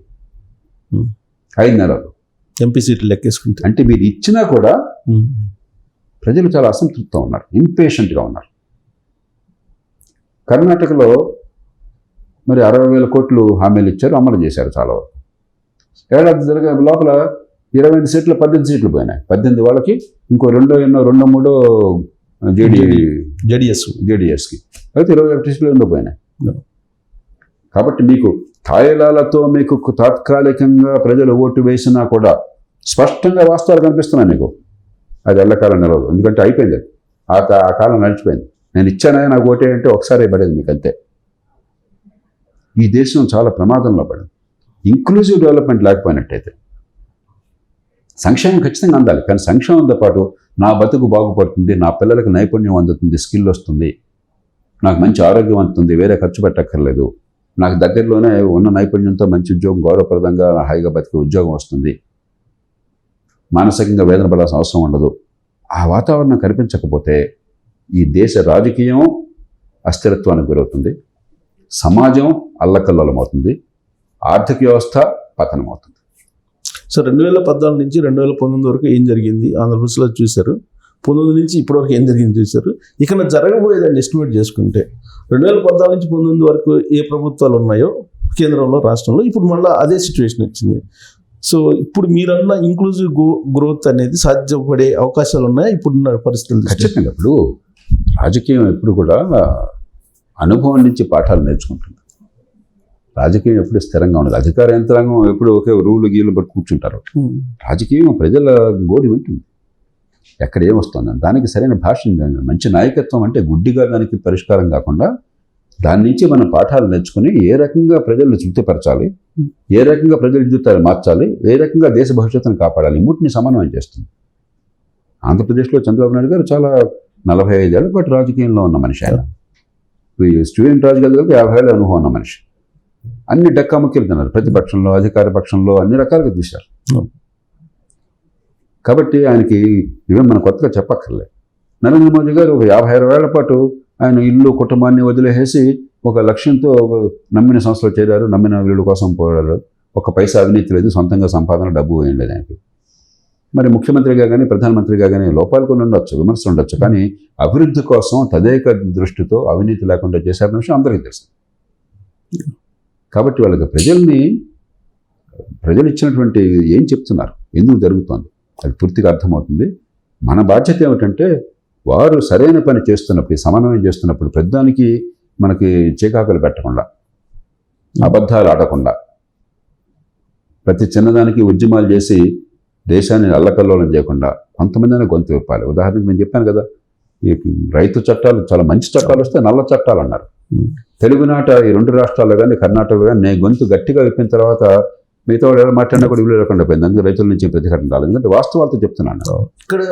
ఇక్కడ దక్షిణ భారతదేశంలో ఎక్కడ ప్రతిఘటన లేదు. అలా 3-4 రాష్ట్రాలు అబద్ధపు ప్రచారాలు, విష ప్రచారాలు రాజకీయం కోసం తాత్కాలికంగా పనిచేయచ్చు, కానీ మనం ఈ రాజకీయంలో ఏ పార్టీ అయినా సరే వ్యక్తిగతమైన ద్వేషాలను పక్కన పెట్టి ఆబ్జెక్టివ్గా అసెస్ చేయాలి. అప్పుడు కొంతైనా మనం చేసే పని వల్ల మంచి ఫలితాలు వస్తాయి. అలా కాకుండా ఏదో రాజుల మధ్య పోరాటంలాగా, కులాల మధ్య సంఘర్షణలాగా మన కళ్ళు మూసుకుని గుడ్డెద్ది చేలబట్టట్టు మనం కూడా ప్రవర్తిస్తే దేశం సమాజం అల్లకల్లోలం అవుతాయి. సార్ ఇంకోటి అత్యాశ అవుతుందేమో కానీ ఇప్పటి వరకు జరిగినటువంటి లిక్కర్ కుంభకోణం కానీ, శాండ్ కానీ, ఇవన్నీ చాలా కొన్ని లక్షల కోట్లు ఉన్నాయని చెప్పి అంటున్నారు ఆరోపణలు. సరే 1,00,000 కోట్లు కాకపోయినా 1,000 కోట్లైనా ఉంటుందనేది నమ్ముతున్నారు చాలామంది కూడా. ఆ రిజల్ట్ కూడా అదే చెప్పింది. దీన్ని రికవరీ చేసేటువంటి అవకాశం ఉంది అసలు? నాకు పెద్దగా నమ్మకం లేదు, నేను ఫ్రాంక్గా చెప్తున్నాను. నేను చాలా ఆశావాదినే కానీ అత్యాశావాదిని కాదు, ఎందుకంటే రొమాంటిక్ని కాదు. అది జరిగే అవకాశం ఉంటే చేద్దాం, కానీ అదే పనిగా గతం మీద దృష్టి పెట్టబోకండి, కక్ష సాధింపన్న భావన రానియబోకండి. మీ ముందు పెద్దప్పుడు 5.5 కోట్ల మంది భవిష్యత్తుని రాష్ట్రంలోనూ 140 కోట్ల మంది భవిష్యత్తు దేశంలో కాపాడే బాధ్యత మీ మీద ఉన్నది. అన్ని అద్భుతాలు జరిగినా కూడా చాలా కష్టమైన పని. లేని కష్టాలు కొందెచ్చుకోవడం ఎందుకు? కాబట్టి గతాన్ని పక్కన పెట్టేసి ఇప్పుడు ఏం చేయాలో ఆలోచించండి. గతంలో వాళ్ళు చేశారుగా మీరు కూడా కక్ష సాధింపు కానీ, అవమానించడం కానీ, బూతులు తిట్టడం కానీ, బస్తీ మేసవాళ్ళు కానీ తొడగొట్టడం కానీ చాలా చాలా అసహ్యమైన జుగుప్సాకరమైన పరిస్థితి. వాళ్ళు చేశారు కాబట్టి నేను కూడా చేస్తాను అని చెప్పంటే మీరే రకంగా తేడా?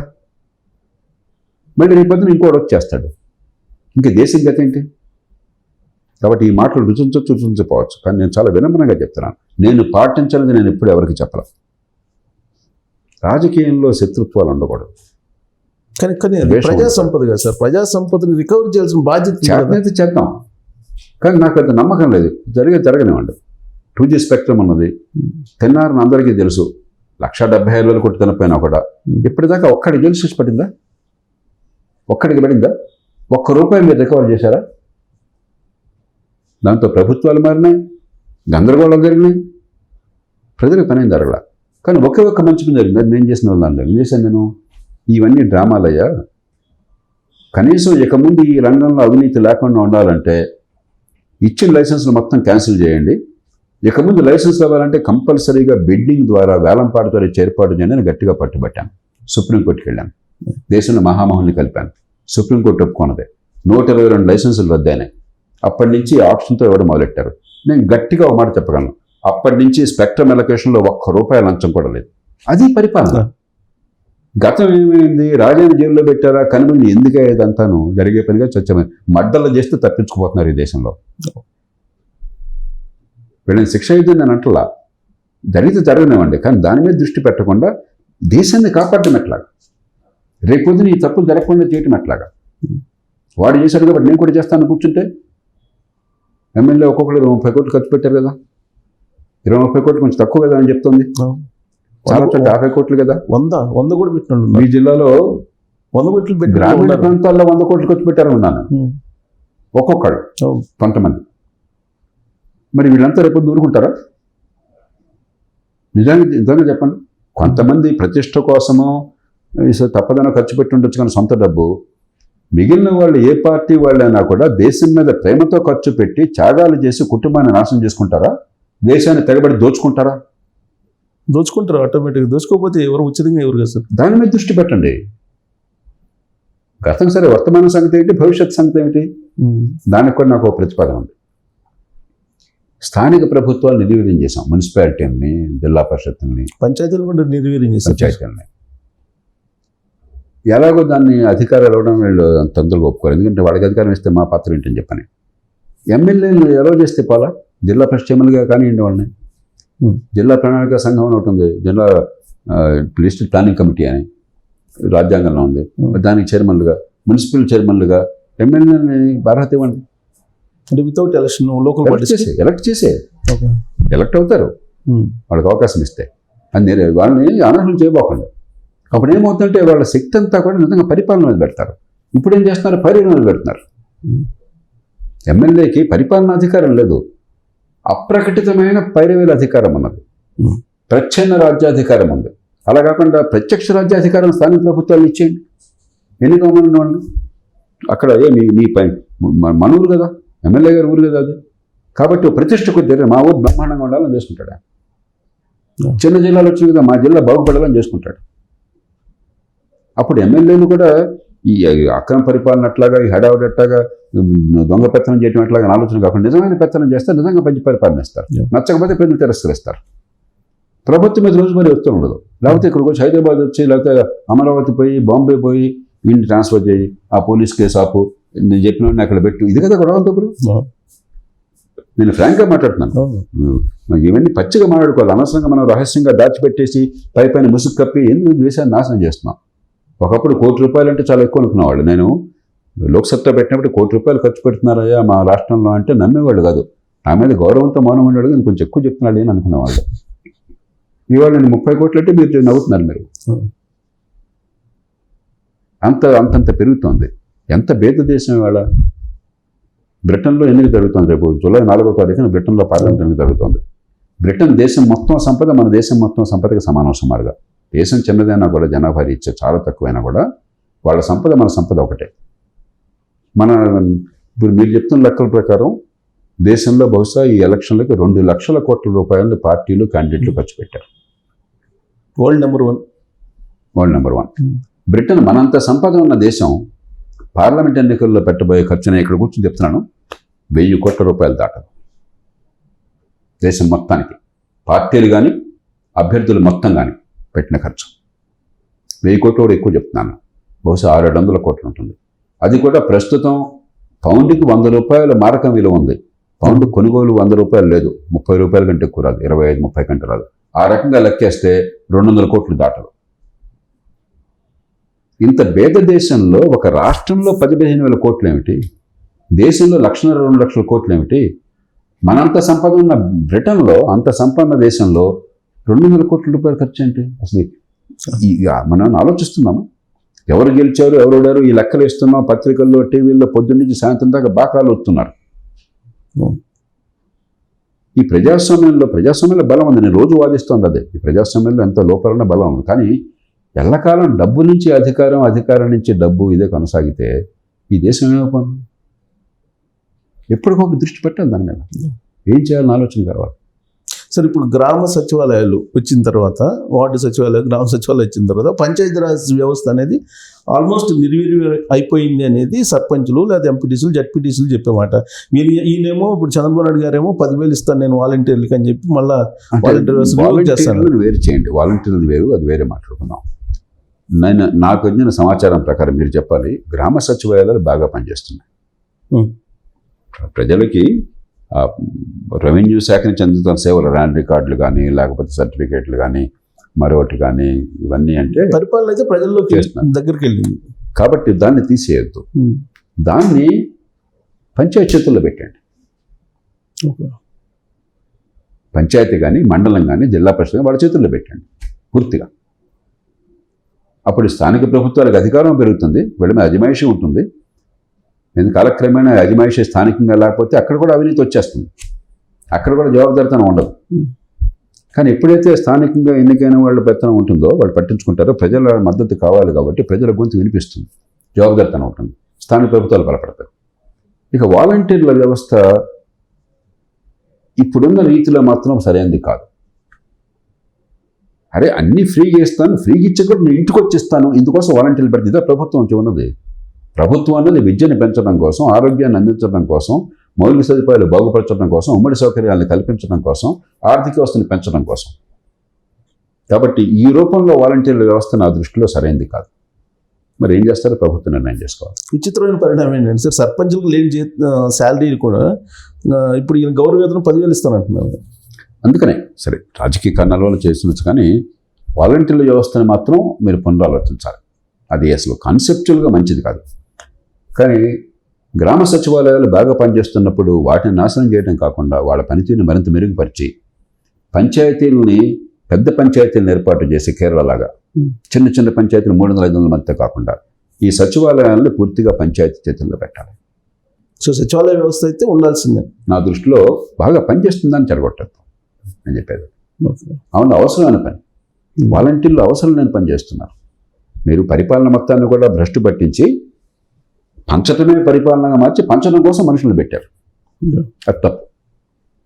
పరిపాలన నిజంగా చేయాల్సిన పనులు ఉన్నాయి. వాలంటీర్ మన గ్రామ సచివాలయాలు దానిలో కొంత భాగాన్ని చేస్తుంది, కొంత పని చేస్తాను.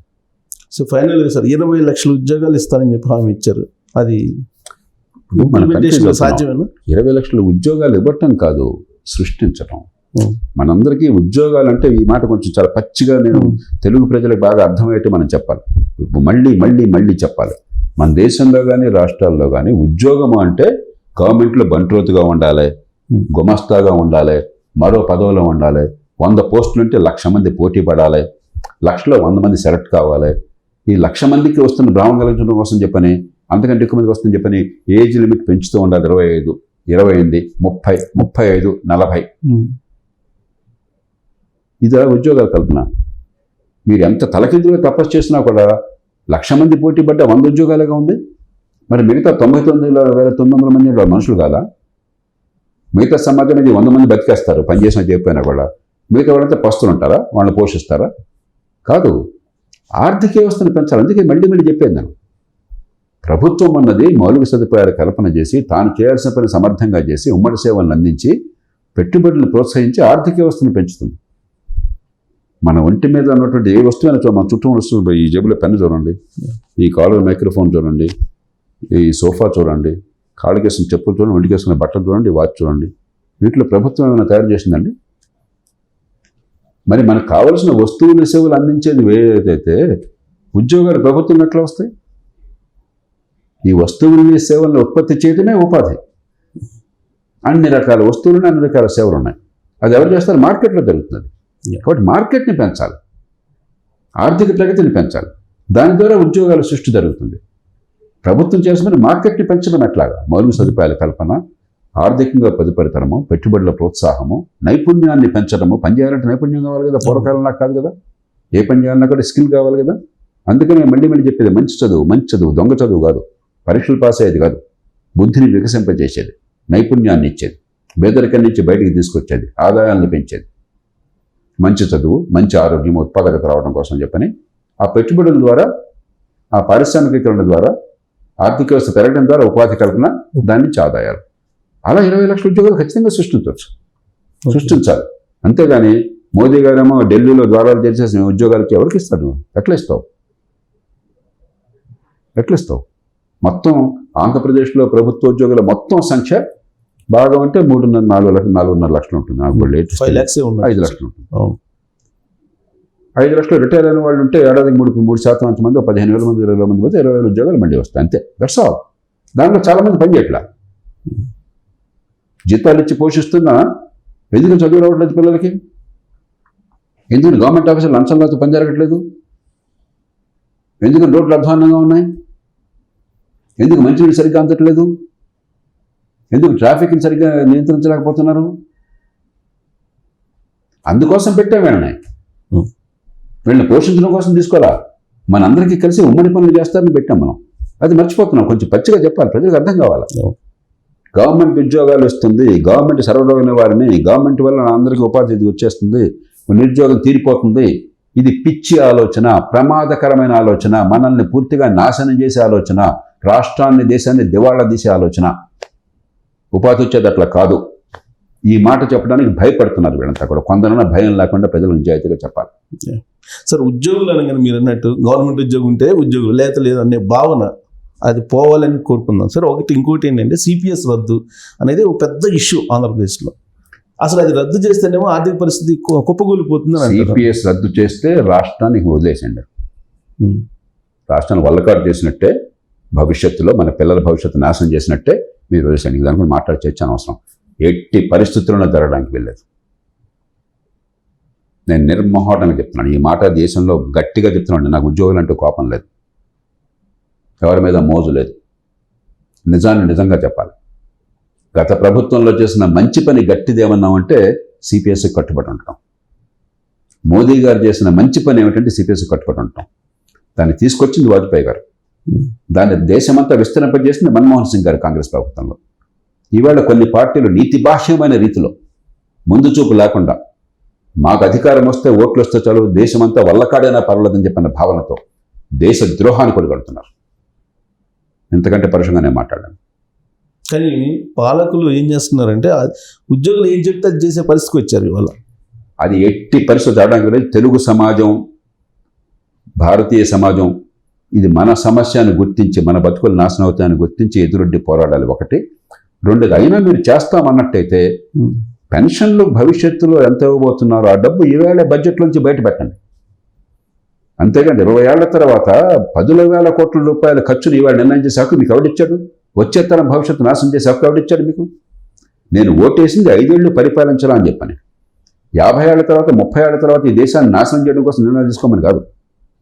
కాబట్టి ఒకవేళ అలా చేద్దాం అనుకున్నట్టయితే ఈ 30 ఏళ్ల తర్వాత 20 ఏళ్ల తర్వాత పెన్షన్ ఎంత వస్తుందో, ఎంత ఇవ్వాల్సి వస్తుందో దానికి తగినట్టుగా డిస్కౌంటెడ్ క్లాస్లో ఉంటారు.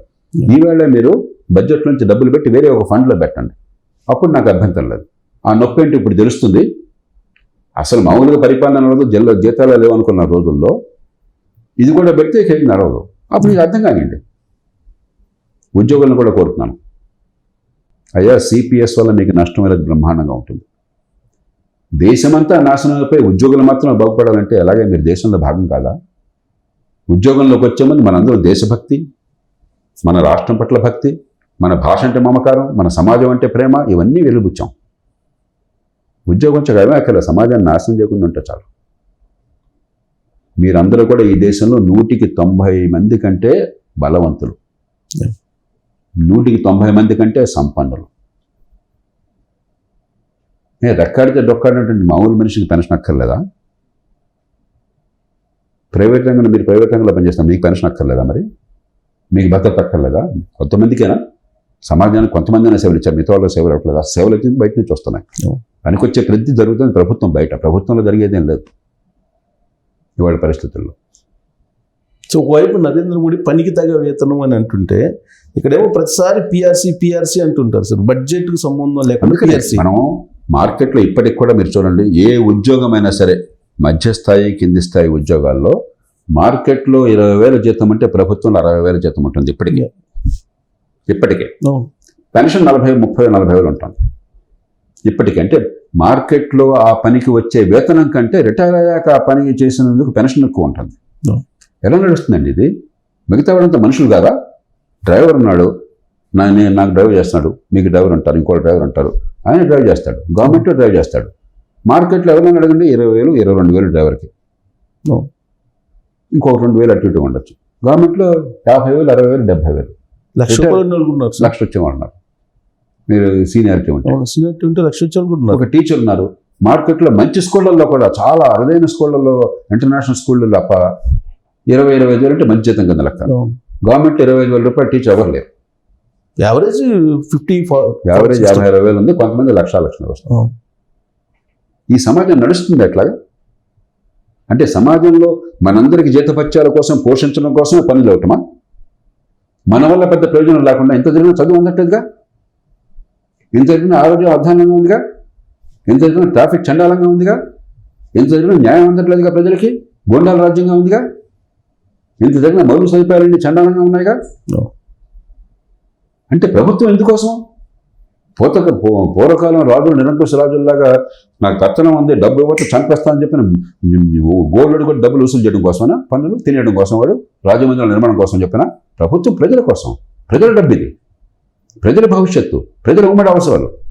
అది మర్చిపోయి ప్రభుత్వంలో ఒక ఉద్యోగిగా కానీ, ఒక అధికారిగా కానీ, లేకపోతే ఒక ఎన్నికైన వాడిగా కానీ ఉంటే ఇది నాది అనుకుంటున్నారు, ఇదో సామ్రాజ్యం అనుకుంటున్నారు. ఇది చాలా ప్రమాదకరమైన ధోరణి దేశానికి. ఈ మాటలు తెలుసు నాకు, ఈ మాటలు చెప్తే నన్ను బండబూతులు పెడతారు, కులం పెడతారు, వర్గం పెడతారు, మతం పెడతారు. అంటే మనకి ఒక చండాలమైనటువంటి సంస్కృతి వచ్చింది ఈ దేశంలో. ఎవరు ఏ మాట చెప్పినా కూడా, వినదగినెవరు చెప్పినా కూడా మాట వినండి, ఆలోచించండి, వాస్తవమా కాదా, తర్కబద్ధమా కాదా, భవిష్యత్తులో మన హితాన్ని కూడా చెప్తున్నారు లేదా, ఈ మూడు చూసి అంచనా వేయండి. కానీ వీడి కులం ఏంటి, వీడి ఒంటి రంగు ఏంటి, వీడి పొడిగేంటి, వీడి ఊరేంటి, వీడి బాబెవడు ఏంటిది? ఒక చౌకబారు చర్చ, ఒక మూర్ఖమైన చర్చ, మన వేళతో మన కళ్ళు పొడుచుకునే చర్చ, మన గొంతు కోసుకునే చర్చ. నాకు ఏమి జరుగుతుందని తెలుసు, కానీ కొందరైనా సమాజంలో నిలబడి నిజం చెప్పకపోతే కొన్ని కఠినమైన విషయాల్లో మన దేశంలో ప్రతిదానికి ఏదో దున్నపోతే ఏంటంటే దూరం కట్టేయమనే ధోరణి బాగా వచ్చేసింది. నేను ఏ మాట కూడా ఊరికే గుడ్డిగా చెప్పట్లా, ఫ్యాక్ట్స్ చెప్తున్నాను, లాజిక్ చెప్తున్నాను, పరిష్కారం చూపెడుతున్నాను, భవిష్యత్తు ఏంటో అర్థం చేస్తున్నాను. వినకపోతే నాకు వ్యక్తిగతంగా నష్టం ఏమీ లేదు. చెప్పడం వరకే మీ బాధ్యత, వినకపోతే నష్టం సమాజం, ఈ సమాజం నష్టపోతుంది. కళ్ళెదురుగా మంచి మార్గము దుర్మార్గము ఉండి కూడా దుర్మార్గాన్ని ఎంచుకుంటామంటే నష్టపోయేది మీ పిల్లలు, మీరే నాన్న. ఇంకొకటి ఏంటంటే సార్, అన్అఫిషియల్గా ఒక దాదాపు 1000 మంది అసలు ఉద్యోగమే చేయకుండా ఆంధ్రప్రదేశ్లో శాలరీస్ అయితే తీసుకుంటున్నారు. ఏ రూపంలో అంటే కులానికి ఒక ఎన్జిఓ, మతానికి ఒక ఎన్జిఓ, రకరకాలుగా ఉద్యోగ సంఘాలు పెట్టుకుంటున్నారని, దానికి ఏమైనా పరిష్కారం ఉంది సార్? ఇప్పుడు ప్రభుత్వం బాధ్యత ఉన్నవాళ్ళు ఆదర్శాన్ని పాటించి ఒక ఎగ్జాంపుల్ని సెట్ చేసి గట్టిగా ఉంటే ఏదైనా నడుస్తుంది. ఈ ఉద్యోగ సంఘాలు రద్దు చేసే అవకాశం ఉంది సార్? అసలు రద్దు చేయక్కర్లా, ప్రజాధనంతో దాన్ని ఖర్చు పెట్టకుండా చేసే ఏర్పాటు చేయొచ్చు. నీకు జీతం తీసుకుంటే జీతం కోసం పని చేయాలి, దర్శనం. నీ జీతం ఇచ్చేది ప్రజల కోసం పనికి, ఎండ్ ఆఫ్ స్టోరీ. కానీ ఎప్పుడు సాధ్యమవుతుంది? ఉన్నతాధికారులు, అధికారంలో ఉన్నవాళ్ళు నేను తప్పులు చేస్తూ ఉంటే, చిన్నదానికి నేను లొంగిపోతే కింద వాడు ఎందుకు మాట్లాడతాడు? నేను చిన్న ఉదాహరణ ఇస్తాను. నేను ముఖ్యమంత్రి గారి కార్యదర్శిగా ఉండగా ప్రధాన కార్యదర్శి గారు ఒక ప్రతిపాదన తీసుకొచ్చారు. మీ బ్యాచ్కి ఒక ప్రమోషన్, సూపర్ టైమ్ స్కేల్ అంటారు, అది ఇద్దామని. నేను చెప్పాను, ఎందుకండి ఇది, అక్కడ పోస్టులు ఉంటేనే మనం చేద్దాం, కానీ ఊరికే ఇన్నేళ్ళు అయిపోయింది కాబట్టి, టైం వచ్చింది కాబట్టి ఇచ్చేద్దాం అనొద్దు మనం. దానివల్ల మనకు వచ్చే ప్రయోజనం లేదు. ఒక 1000 రూపాయలు జీతం పెరుగుతుంది, బోర్డు 1000 రూపాయలు, అదులో పెద్ద జీతాలు ఉండే కాదు. బోర్డు 1000 రూపాయలు ఉంటే అంత, లేకపోతే అంట. కానీ ఏమవుతుంది, మన నైతిక బలం పోతుంది. సమాజంలో ఉద్యోగ వర్గంతో ఈ ప్రజల కోసం సేవలు అందించే ఏర్పాటు చేయాలి. మనం కొన్ని ప్రమాణాలకు కట్టుబడి క్రమశిక్షణతో మెలిగినట్టయితే, కష్టపడి పనిచేసినట్టయితే, ఏది రాయితీలు ఆశించకుండా, ఏది కోరకుండా, నువ్వు కూడా అలా చేయవని చెప్పే హక్కు నాకు వస్తుంది. నేను లొంగిపోతే నేను ఎలా చెప్తాను? నేను లంచం తింటే లంచం తినదు ఎలా చెప్తాను? వీడికి అవసరం లేని పోస్టుల్లో ప్రమోషన్ నేను పొందితే నాకు ప్రమోషన్ ఇవ్వాలా, పని ఉన్నా లేకపోయినా అని చెప్పి అడిగితే నేను కాదని ఎట్లా అంటాను అని గట్టిగా నేను నిలబడ్డాను. కానీ వాళ్ళ వాదన ఏంటి, నువ్వు ఇట్లా చెప్తావు, ఐపీఎస్ వాళ్ళకి ఇచ్చారు ఇప్పటికే మీ బ్యాచ్ వాళ్ళకి, మనకు ఇవ్వకపోతే ఎట్లాగా, లేకపోతే ఇంకోటి ఎట్లా. ఊరికే వాడిని చూసి వీడిని చూసి వాడు పక్కింటి వాడిని చూసి ఇలా మన గురించి గొడవ ఆలోచిస్తున్నాం. కానీ ఈ సమాజం ఏమవుతుంది, ఒక పేదరికం ఉన్న సమాజం, కులవృక్ష గురవుతున్న సమాజం, అవకాశాలు అందక అలమటిస్తున్న సమాజం, మంచి ఆరోగ్యం అందక పేదరికంలో జారిపోతున్న సమాజం, అకాల మరణానికి గురవుతున్న సమాజం, ఎక్కడో మారుమూల మరి గ్రామీణ ప్రాంతాల్లో అసలు ఎవరు ఆదుకుంటారో తెలియకుండా ఉన్న సమాజం. దీన్ని పెంచడం ఎట్లా, అందుకోసం మనందరినీ పెడితే ఎన్నికైన వాళ్ళని కానీ ఎంపికైన వాళ్ళని కానీ మనం అది మర్చిపోయి మన బతుకులు చూసుకోవడం ఎట్లాగా, వీళ్ళు ఎలా నాశనం పర్లేదని చెప్పంటే ధర్మం కాదు కదా. ఉచితంగా చేయమని నేను అంటల్లా, త్యాగాలు చేయమని అంటల్లా. అరే కనీసం ప్రజలు ఉప్పుతుంటున్నందుకు ప్రజల కోసం చేయండి అయ్యా మీరు. అది పక్కన పెట్టేస్తే ఎట్లాగా, దాన్ని మర్చిపోతే ఎట్లాగా. మళ్ళీ ఉపన్యాసాలు ప్రజల గురించి ఇస్తాం, ప్రతిరోజు ప్రజల గురించి ఉపన్యాసాలు ఇస్తాం. ఉద్యోగాలు వచ్చేటప్పుడు ఎందుకు చేరుతున్నావు అంటే ప్రజలకు అసలు సమాజం పట్ల నా గుండె పగిలిపోతుంది, ఇదిగో తెరిచి చూపెడతానంటాం మనం. చేతల్లో చూపెట్టాయి కొద్దిగా. అసలు ఎడ్యుకేషన్ సిస్టమ్కి హెడ్గా ఉన్నాయని మొత్తం ఆంధ్రప్రదేశ్లో 25 లక్షల ఎకరాలు సుమారుగా అసైన్ ల్యాండ్స్ ఇస్తే దాంట్లో 4 లక్షల ఎకరాల్లో ఈయన భాగం ఉంది, ఈయన సొంతగా చేయించుకున్నాడు, బినామీ పేరు పైన ఆయన ఆరోపణలు ఉన్నాయి. అసలు దాన్ని మళ్ళీ వెనక్కి తీసుకునే అవకాశం ఉంది సార్. కొత్త చట్టం తీసుకొచ్చారు. భూముల విషయంలో పెద్ద ఇబ్బంది ఉంది. ఎందుకంటే భూమి ఎక్కడికి పోదు, క్యాష్ అంటే ఎక్కడికి దాచిపెట్టేచ్చు, భూమిని దాచిపెట్టలేం కదా. హిరణ్యకశిపుడు వాడు భూమిని చాపుతూ తీసుకెళ్ళాడని చెప్పంటారు. అలా చేయలేడు కదా, భూమి ఉంటుంది కదా. కాబట్టి అందులో ఆంధ్రప్రదేశ్లో కానీ తమిళనాడులో కానీ పాత మెడ్రాస్ ప్రెసిడెన్సీలో land records by and large గట్టి ల్యాండ్ రికార్డ్స్ ఉన్నాయి. కాబట్టి భూముల విషయంలో కనుక అన్యాయాలు అక్రమాలు జరిగినట్టయితే తప్పనిసరిగా అవన్నీ వెలికి తీయచ్చు, న్యాయం చట్ట ప్రకారం న్యాయం జరిగే ఏర్పాటు చేయొచ్చు. సో మొత్తం మీద కేంద్రంలో కానీ రాష్ట్రంలో కానీ ఒక ఆశ, ఒక దృక్పథంతో ఈ పరిపాలన సాగుతుంది అనుకోవచ్చా? నేను ఆశావాదిని.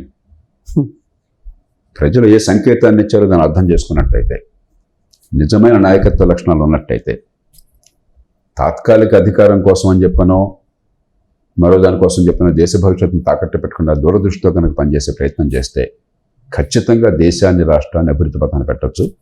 మన అదృష్టం కొద్దీ రాష్ట్రంలో చంద్రబాబు నాయుడు గారు చాలా సమర్థులు, అనుభవం ఉన్నవారు.